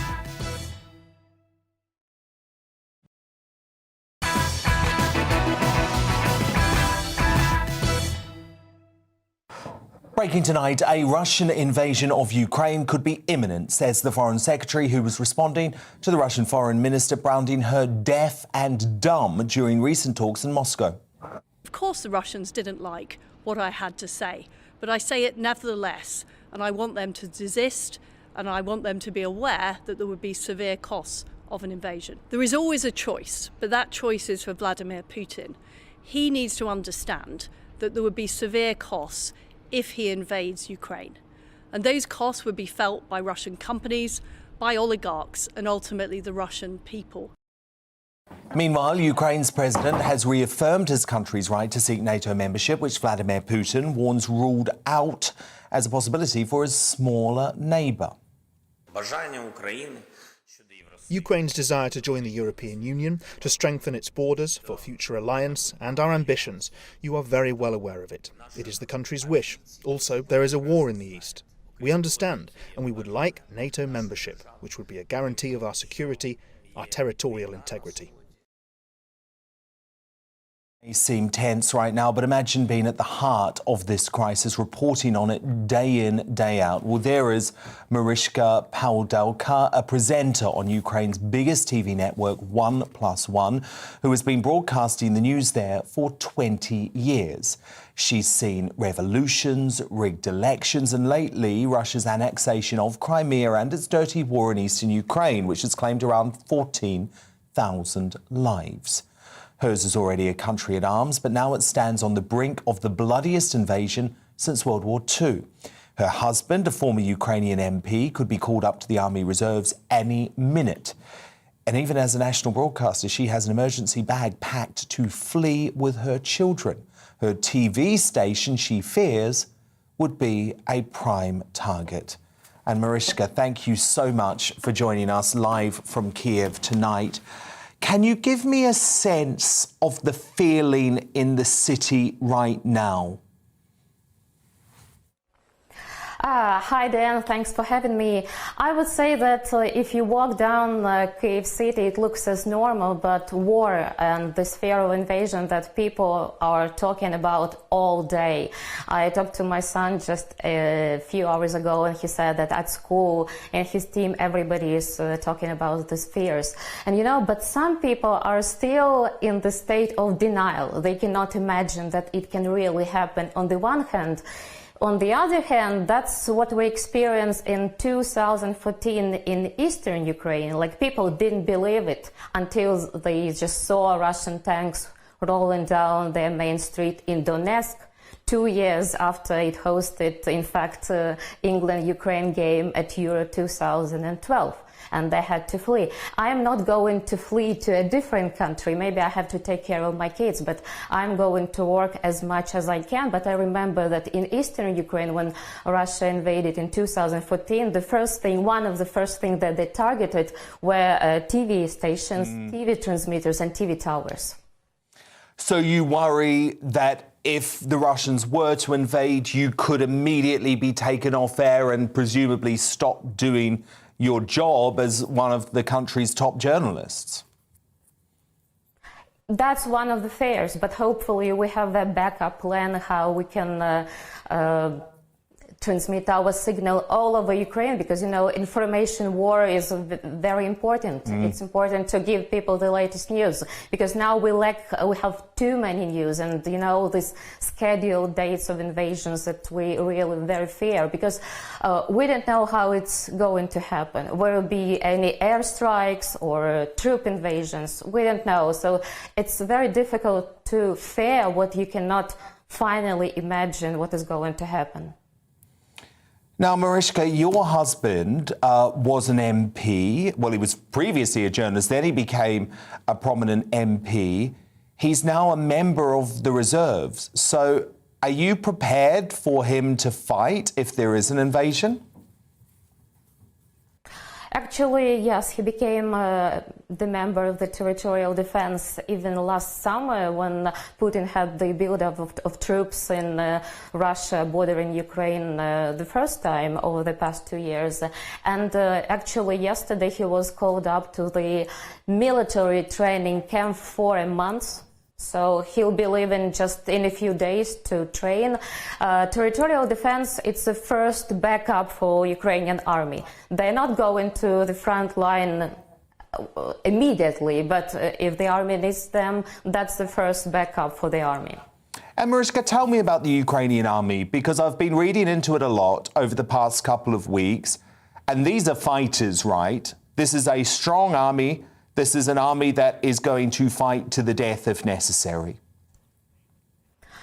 Actually, Dan, I really appreciate the discussion with your experts that you had on your show that I heard. I appreciate this depth of understanding what is going on in Ukraine and how the Ukrainian army is going to meet the Russian army. It's not going to be, you know, this bread and salt. We're going to fight, we're going to resist. The Ukrainian army is not the army we had in 2014 when Russia invaded. So, and thanks to such countries as the United Kingdom, we're much more prepared now for this new wave of aggression, because we really appreciate all this help that we got from the UK government, and really appreciate it. Mariska, can you just explain to me the psyche in Ukraine around joining NATO? Is it important from a philosophical position, or is it a practical position because you are genuinely worried about a Russian invasion, if not now, in the future? Then I would say I think it's both. You know, our desire to join NATO is written down in our constitution. So you cannot give up this desire to join NATO just by talking to Putin or to someone else, because it was the decision of the Ukrainian parliament. Actually, according to the latest NATO approval rate, I think we have over 60% of people who support the idea of joining NATO, considering that we have so many elderly people brought up and raised in the Soviet Union, where NATO was viewed as the biggest enemy. Now we have really great support rate for joining NATO. That's one point. Another point, if we were a NATO member, we wouldn't be talking about this fear of Russian invasion, and people understand it. So just finally, Mariska, how much division is there in the country politically? Are you united against Russia, or is there a growing faction who says, look, let's give up our NATO ambitions, let's keep the peace, the threat of war is not good for the Ukrainian economy? Actually, we have very many political discussions within Ukraine because we have a highly developed now political system, but we don't argue about NATO. We're very united about fighting against the Russian aggression at this point. And today, Ukrainian ambassador in the United Kingdom said something that we might think about this, and he was really highly criticized in Ukraine for saying even that, and there were even calls to recall ambassador to Ukraine from the United Kingdom for saying that. And I think that you just quoted our president who said that that's our aspiration to join NATO one day. Well, look, I so appreciate the insight from Ukraine. Please do keep in touch with us over the next days and weeks. And look, do keep safe, but I hope there's not going to be any need for that. That is Thank you very much. Very appreciative for the support. No, you've got it. That was Mariska Paldalka, who is one of Ukraine's top TV presenters on the network 1+1, live from Kyiv. Now, coming up in Uncancelled, how did doomsday scientists get the Omicron scariant so spectacularly wrong, even in their best case scenario for the new year? Statistician and social media activist Jamie Jenkins joins me at 10:40. But next, would you dump your lover over their vaccine views? An alarming number of folk say yes. I'll find out what my superstar panel would do in the media buzz after the break, and more front pages on the way too.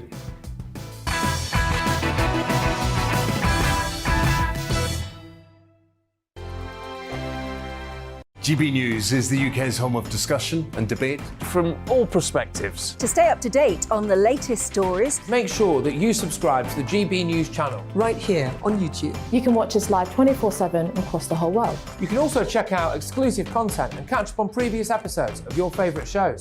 Every day, we ask the questions that you'd ask, so why not add your voice to the conversation in the comments section? Don't forget to subscribe. We are GB News, Britain's news channel.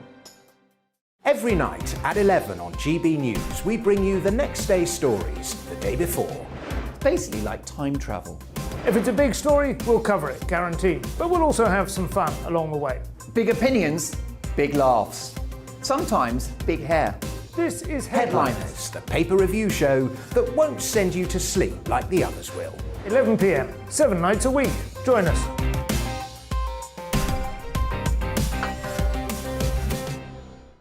Hello there, I'm Eamon Holmes. And I'm Isabel Webster.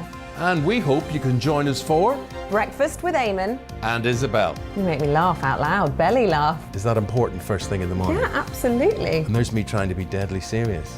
News is a serious business. Yeah, I have to rein you in sometimes. Well, it doesn't stop us laughing at it. It doesn't stop us having an opinion on what's going on. Yeah. And it certainly will not stop us reflecting what you think. Weekdays from 6 to 9:30 on GB News.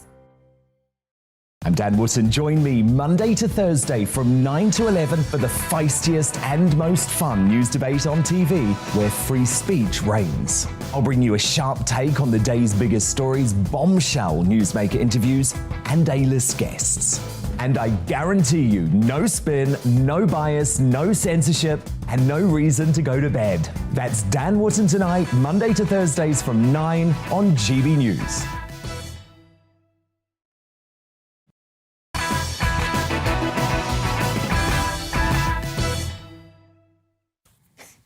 More on the Media Buzz now with my superstar panel.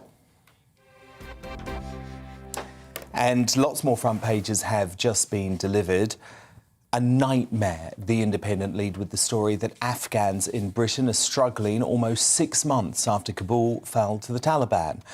The paper reports that charities have accused government ministers of giving thousands of Afghans the cold shoulder, with many stuck in hotels, often without proper support while they wait for permanent housing.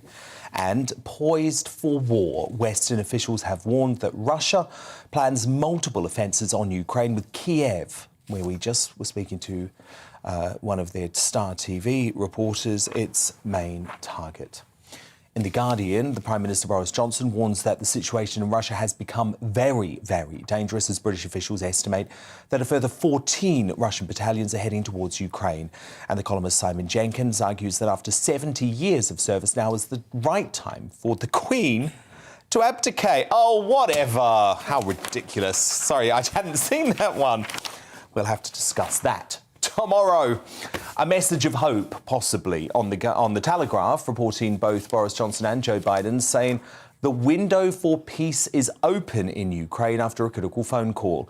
That's after the Ukrainian president told citizens to prepare for a Russian invasion tomorrow, though close aides later said he was being ironic. The paper also reports that Scotland Yard will disclose the number of people fined for each Partygate event under investigation and explain why the decision was taken. The Daily Mail is leading with 33 die without justice in post office scandal. The paper reveals the shocking figure as the long-awaited inquiry into a computer glitch that wrongly accused postmasters of taking money from their businesses finally opened today. 3,500 people wrongly came under suspicion between the years 2000 and 2015 in what was described during the trial as the worst miscarriage of justice in recent legal history. And quite a football row on the front of The Sun. This is the headline. Pickford brawl over tiny T-Rex arms taunt. Now, this is the England goalie, Jordan Pickford, great guy, who's at the centre of a police probe into a massive brawl at a pub in South Tyneside after revellers mocked his appendages. There is no suggestion that Pickford assaulted anyone during the fight, which left one man with a broken nose. The scuffle came just days after a Newcastle United fan wore a Tyrannosaurus Rex costume at a match to poke fun at Pickford. My superstar panel back with me, Daily Express columnist Carol Malone, the I newspaper's Benjamin Butterworth and Tonya Buxton of the Together Declaration. Do you know, I have great sympathy with Jordan Pickford here because my old colleagues used to accuse me of having little T-Rex arms. And now we know your vulnerability. Yeah. But I never got into a fight about it, but I do understand. I feel your pain, Jordan. Now, during the referendum, rows over the decision to leave the EU reportedly shattered 1.6 million relationships. But according to new Valentine's Day polling, the days of Brexit bust-ups are coming to an end, with 72% of Leave voters open to dating someone on the side of Remain. However, there's a new point of contention threatening to split budding couples apart. Nowadays, it's not your political views, but your vaccine status that serves as the ultimate deal breaker. While over half of people, 56% to be precise, have said they would refuse to date an unvaccinated person, according to a new poll by Stack Data Strategy. And in a separate survey by finance service The Balance, 58% of vaccinated respondents said getting the shot was an important consideration for dating. Sensing this division, a brand new dating app, Pure Match, has been launched, targeted exclusively at people who turn down the jab. Its creator says they are passionate about allowing people who believe in freedom of choice to find that special person in an ever-changing world. Benjamin Butterworth, you're desperate and dateless. Surely you wouldn't give a damn what someone's vaccine status is. Well, happy Valentine's night to you too, Dan. Look, you know, it's called Pure Match because I think you'd have to find pure idiots on it. And maybe beggars can't be choosers, but there's no way I would date an unvaccinated person. What? Absolutely. I wouldn't let them in my own house, let alone what? No way. Do you know, because, why are you so surprised? Because for me... That is just... ridiculous. It's not, because for me, someone... You deserve to be single with that sort of attitude. Someone who has refused the vaccine, it's not even about sort of a health decision. It's the fact that, to me, it says that they're selfish, they're contrary, they don't listen to reasonable arguments. I would think it reveals a lot about their character trait for refusing the vaccine. To me, it reveals a lot about your character, that you only want to find love with someone who agrees with you. And this is the problem with the hard left, with the woke left. You don't like plurality of thought, you don't like plurality of views, you're just like Ardern, you're just like Trudeau, and all you do is denigrate and smear people who have made a different life choice to your own. No, I would happily date a Leave voter, vaccinated Leave voter. Wouldn't be a problem for me. I'd vote a vaccinated Tory, probably not UKIP, to be honest. But do you know what? I think the unvaccinated, they are dangerous, and I don't want them around me. Tonya Buxton. I think we're just going to drop straight back into the COVID anxiety syndrome, because we know now the facts with Omicron, and the whole a reasonable person now understands.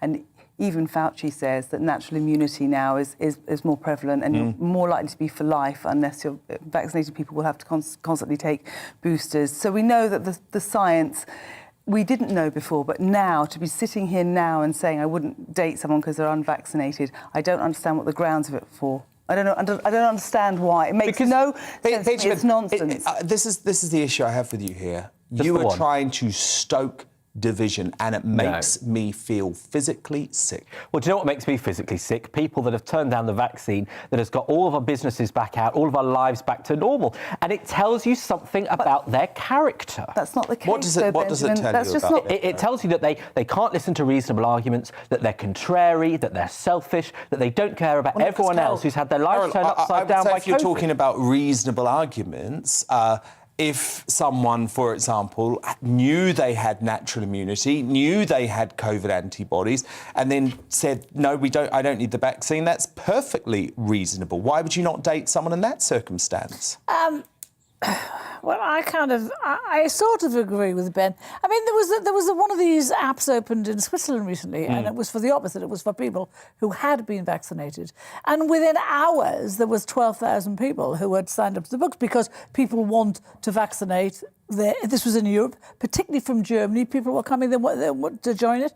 The thing is, if you remember, this all started when the government wanted to appeal to the under-30s to get vaccinated because they were the most vaccine-hesitant group. For good reason. They were encouraging dating apps to actually say to people, get vaccinated and come and join our app. And if you joined their app, you got various perks if you were vaccinated. So let's not pretend. I mean, this was actually started by the government to get people to get vaccinated. That's what it was all about. And the government also spent 320 million frightening people to death, scaring people to the point where they can't walk out their own door. So their lives have become miserable and less joyful, and the quality of their life is so low.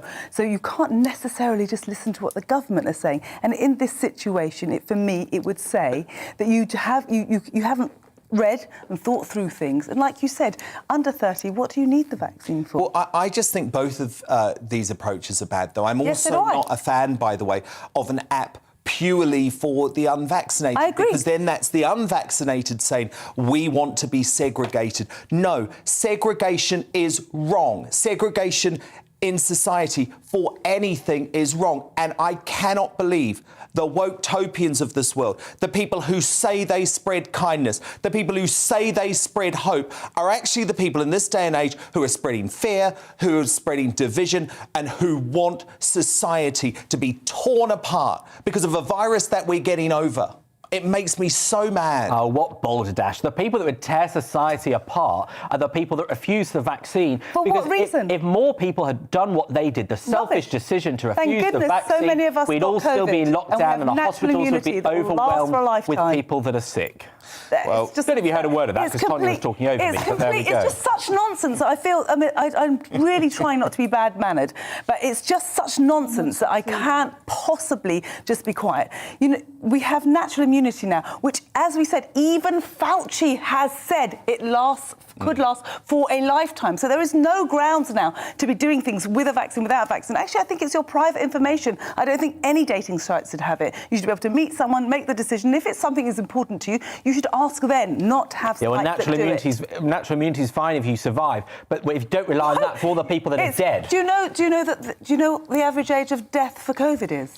I know that more than 150,000 people don't have their lives because of COVID. 83. No, that's not true. That's a lie. No, that's a complete lie. You're going to come out with the nonsense. It's with COVID, not of COVID. The latest data showed that people who died purely of COVID over 2 years were 17,400. No, it did not. With no other underlying things. No, it did not, Tonya. Apologise. Even Dan just corrected you. I said with no other comorbidities. No, you didn't. Yes, I did. Only after he corrected you. And the truth is, when you talk about those comorbidities, that includes things as basic... What are you, a child? No, I'm just doing what you do to me. I think it's very rude. I think you behave like a child. Look, a comorbidity is something as basic as eczema, right? Anyone that has eczema isn't expecting to die. And if someone who has asthma... And yet, someone who died who had eczema with COVID is not enough to just get it. No, that's not true. You could get run over by a bus before, and if you had COVID previously, you would go down as a COVID death. I know this for a fact. So what are you talking about? But what are you talking about? Someone that had something as basic as a minor, extremely minor skin condition would not be counted in the deaths you had. And I think it is an insult to the people that have died and their families. Oh, here you are, you're just striking up division, doing your wokey kind of moral thing, which is just not working anymore. It's not woke to say no you one's respect people falling that for lost it. their lives. British people have had enough. And I think, Benjamin, because this is an argument, by the way, I hear all the time from Trudeau and Ardern, your heroes. And any time someone questions them on stats, breaks down the figures, pushes for some rationale, all they do is talk about the overall death numbers. And I think as a society, we have to move on from that, actually. I mean, I think death numbers are pretty important in the last 2 years. I think you're absolutely right. And the death numbers of people that have died because of lockdown, which will be far greater than any of the numbers that people died of COVID, because I know that for sure. When those numbers come through, I'll sit and have a conversation with you then. When was your PhD in epidemiology? I didn't Benjamin, God, that is another ridiculous argument. Because this is about our lives. And as journalists, as broadcasters, we have had to look into this and we've had to bone up. And I think you've been reading the wrong manuals, mate. But look, Lord of the Rings fans were given a first glimpse of the new prequel series, Rings of Power, thanks to a tantalising trailer aired during last night's Super Bowl. Amazon's £800 million blockbuster, which debuts on Prime Video on September the 2nd and is reportedly the most expensive TV show of all time, is set thousands of years before the books. Its showrunners have included some original storylines to supplement author J.R.R. Tolkien's epic backstory, though, including Middle-earth's first ever black elf. But will it be one show to rule them all? Will you be the judge? Oh, I'm a sucker for Lord of the Rings, I have to say. Carol Malone, Benjamin Butterworth, Tonya Buxton.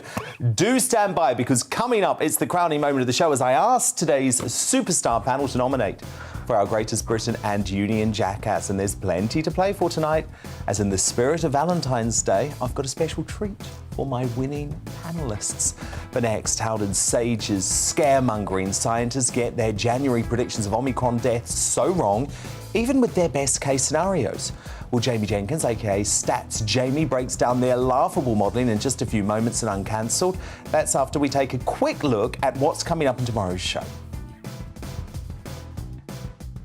Coming up on Dan Wootton tonight, should more hospitality venues stand up for freedom of choice? Celebrity chef Anthony Worrell Thompson was branded anti-vax after opening his pub to the unjabbed. He'll discuss live why he has no regrets about joining the front line of the battle for COVID equality.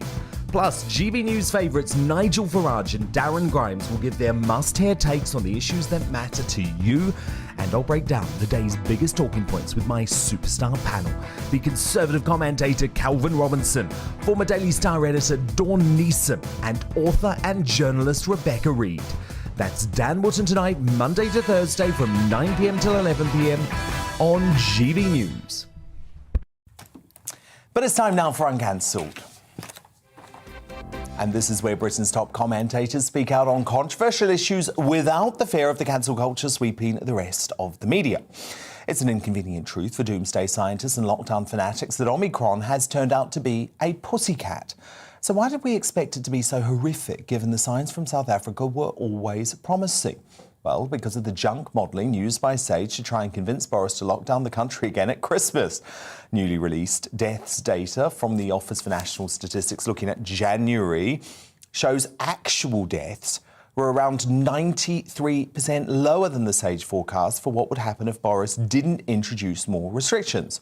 Warwick University's Sage modelling predicted 2,890 deaths per day as a central estimate, where the reality was under 200 deaths a day. So how are they getting away with these dangerously wrong projections? Well, someone who's leading the charge against bogus modelling and shining a light on the truth is former head of health statistics at the Office for National Statistics, Jamie Jenkins. Stats Jamie. And he joins me now. Jamie, look, it's shocking, isn't it, just how badly wrong Sage got it and just how close we came to being locked down completely unnecessarily. Why do you think they got it so wrong, and what have you picked up while you've been investigating these stats?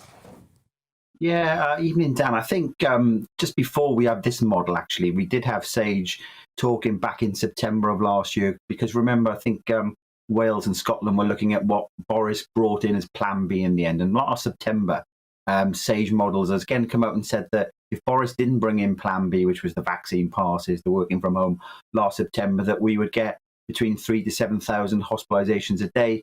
He didn't go with Plan B at that point, and we didn't get above 900. So they were kind of showing the unpromise of good work there, I suppose, because they were failing. And then we went into Christmas, and obviously Boris and Parliament backed bringing in Plan B. But then the Sage modelers, and this is the Warwick University model that you just put up, did a range of different models. So this one that we're talking about tonight is where they assumed that Omicron would be 50% less deadly, that we get a huge booster drive, which is what we did. And they came up with this 2,890 a day. And the upper estimate was closer to 5,000 and the lower estimate just under 2,000. Now, Neil Ferguson as well came up with a separate prediction. I heard him, I think, on the BBC saying potentially 5,000 deaths a day. And I did write there, Dan, before Christmas, just breaking those numbers down. They were just laughable when they were talking about them, because obviously you don't just get deaths, you've got to get the cases for people to sadly die. And to get anywhere near, say, 5,000 deaths a day, you would need around 1.7 million cases a day. And that's just the ones you identify. And then, of course, not everybody gets tested. So you probably need over 3 million people a day being infected. And we got nowhere near that. And it was just laughable when you look at it. And now, because Boris decided not to go and bring in the extra restrictions beyond Plan B, it's a good opportunity now to mark kind of the homework, because this is what they said would happen. And the ONS figures, which are probably the gold standard in terms of looking at deaths, because they're not just deaths where people had a positive test, they're deaths where it's been mentioned on the death certificate, and they're lower than 200. So, the big problem, Dan, if we have another kind of variant that becomes more deadly, it's less unlikely because of the way previous pandemics work. But if we did, who's going to believe any of the modelling? Well, indeed. But, Jamie, I think you're so right to point out, thank goodness we can mark the homework, because, of course, if Boris Johnson had listened to the likes of Whitty and Gove, we would have locked down and they would have said, oh, see, this is why there's been so few deaths, because we locked down. Now, you've been looking at the stats throughout this pandemic. Do you agree with a growing academic body or a body that actually says the lockdowns did far less than were ever promised? I mean, the Johns Hopkins University analysis, for example, saying they may have reduced deaths by just 0.2%. Yeah, well, I think, Dan, now we've come through kind of 2 years on, it's quite clear that the main benefit of a lockdown is where people would get infected, can't get the hospital care. And that's really the only rationale for locking down, because, I've said this in the past, all it does is if you lock the country down, it pauses the spread of the virus, so it just kicks the can down the road a little bit, and people will still get infected. You can see that we've had lockdowns, people have opened up, and then infections have gone back up. What's interesting here now, and similar in other countries as well, where they haven't brought in strict lockdowns, we've just seen kind of what the virus probably does. It goes up, and then it starts coming back down again, and in particular on the winter months that we've seen here. So, I think when we look back to last March, maybe we needed something, but all the lockdowns afterwards, I think we've learned lessons now for the future. Jamie, just a very quick word on this whole issue of the unvaccinated versus the vaccinated and hospital numbers, because I know you have picked up on it before when guests come on my show and other shows and make these claims. What's the truth? Are most people in hospital vaccinated or unvaccinated? So it depends where we're looking at. So the latest data actually, Dan, shows that in the 4 weeks of the latest information from the UK Health Agency, if we're looking at adults, it's about 18.5% of the admissions are unvaccinated. So the vast majority of people are vaccinated who are going into hospital.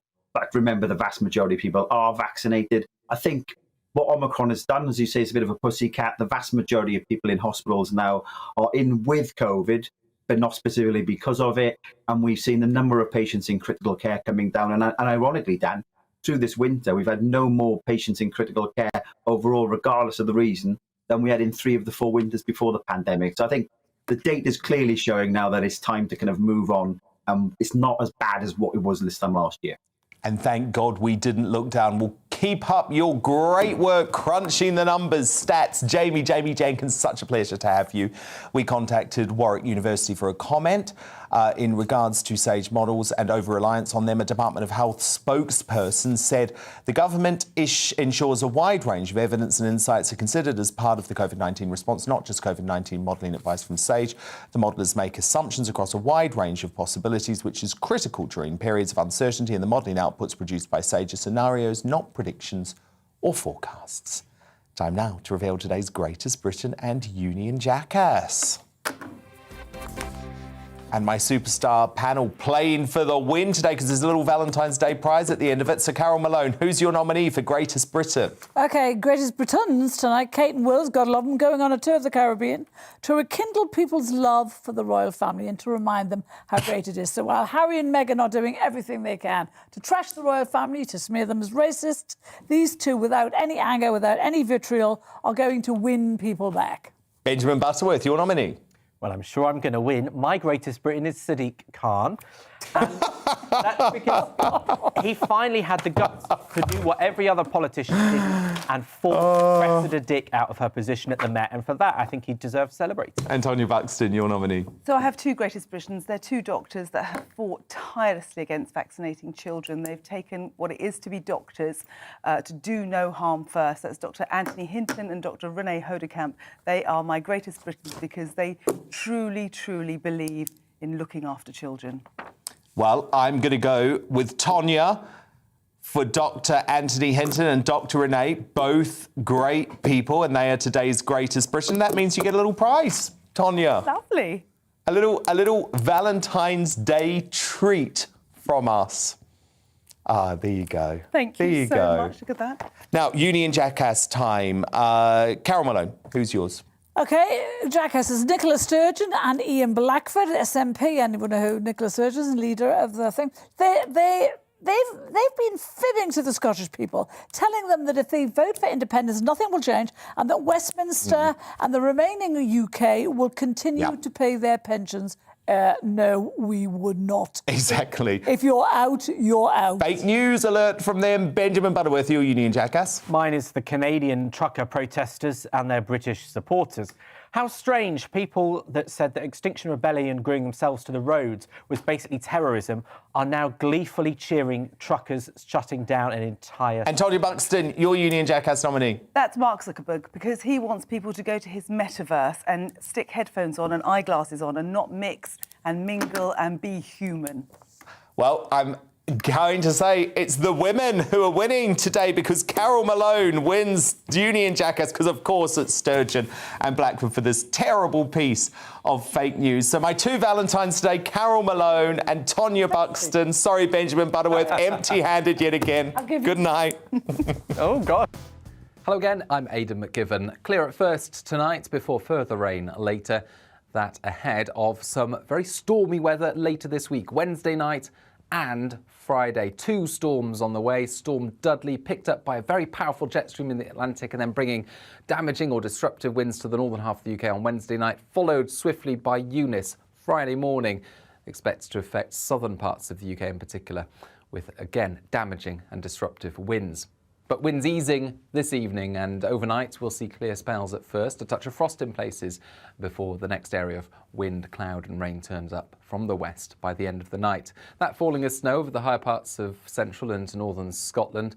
Otherwise, as the rain arrives, it turns a touch milder, and that rain affecting northern and western England, Wales, southern Scotland first, before moving into southern counties of England by the afternoon, where it lingers for the best part of the day, I think, along with a keen breeze. So that's going to make it feel unpleasant in the far south.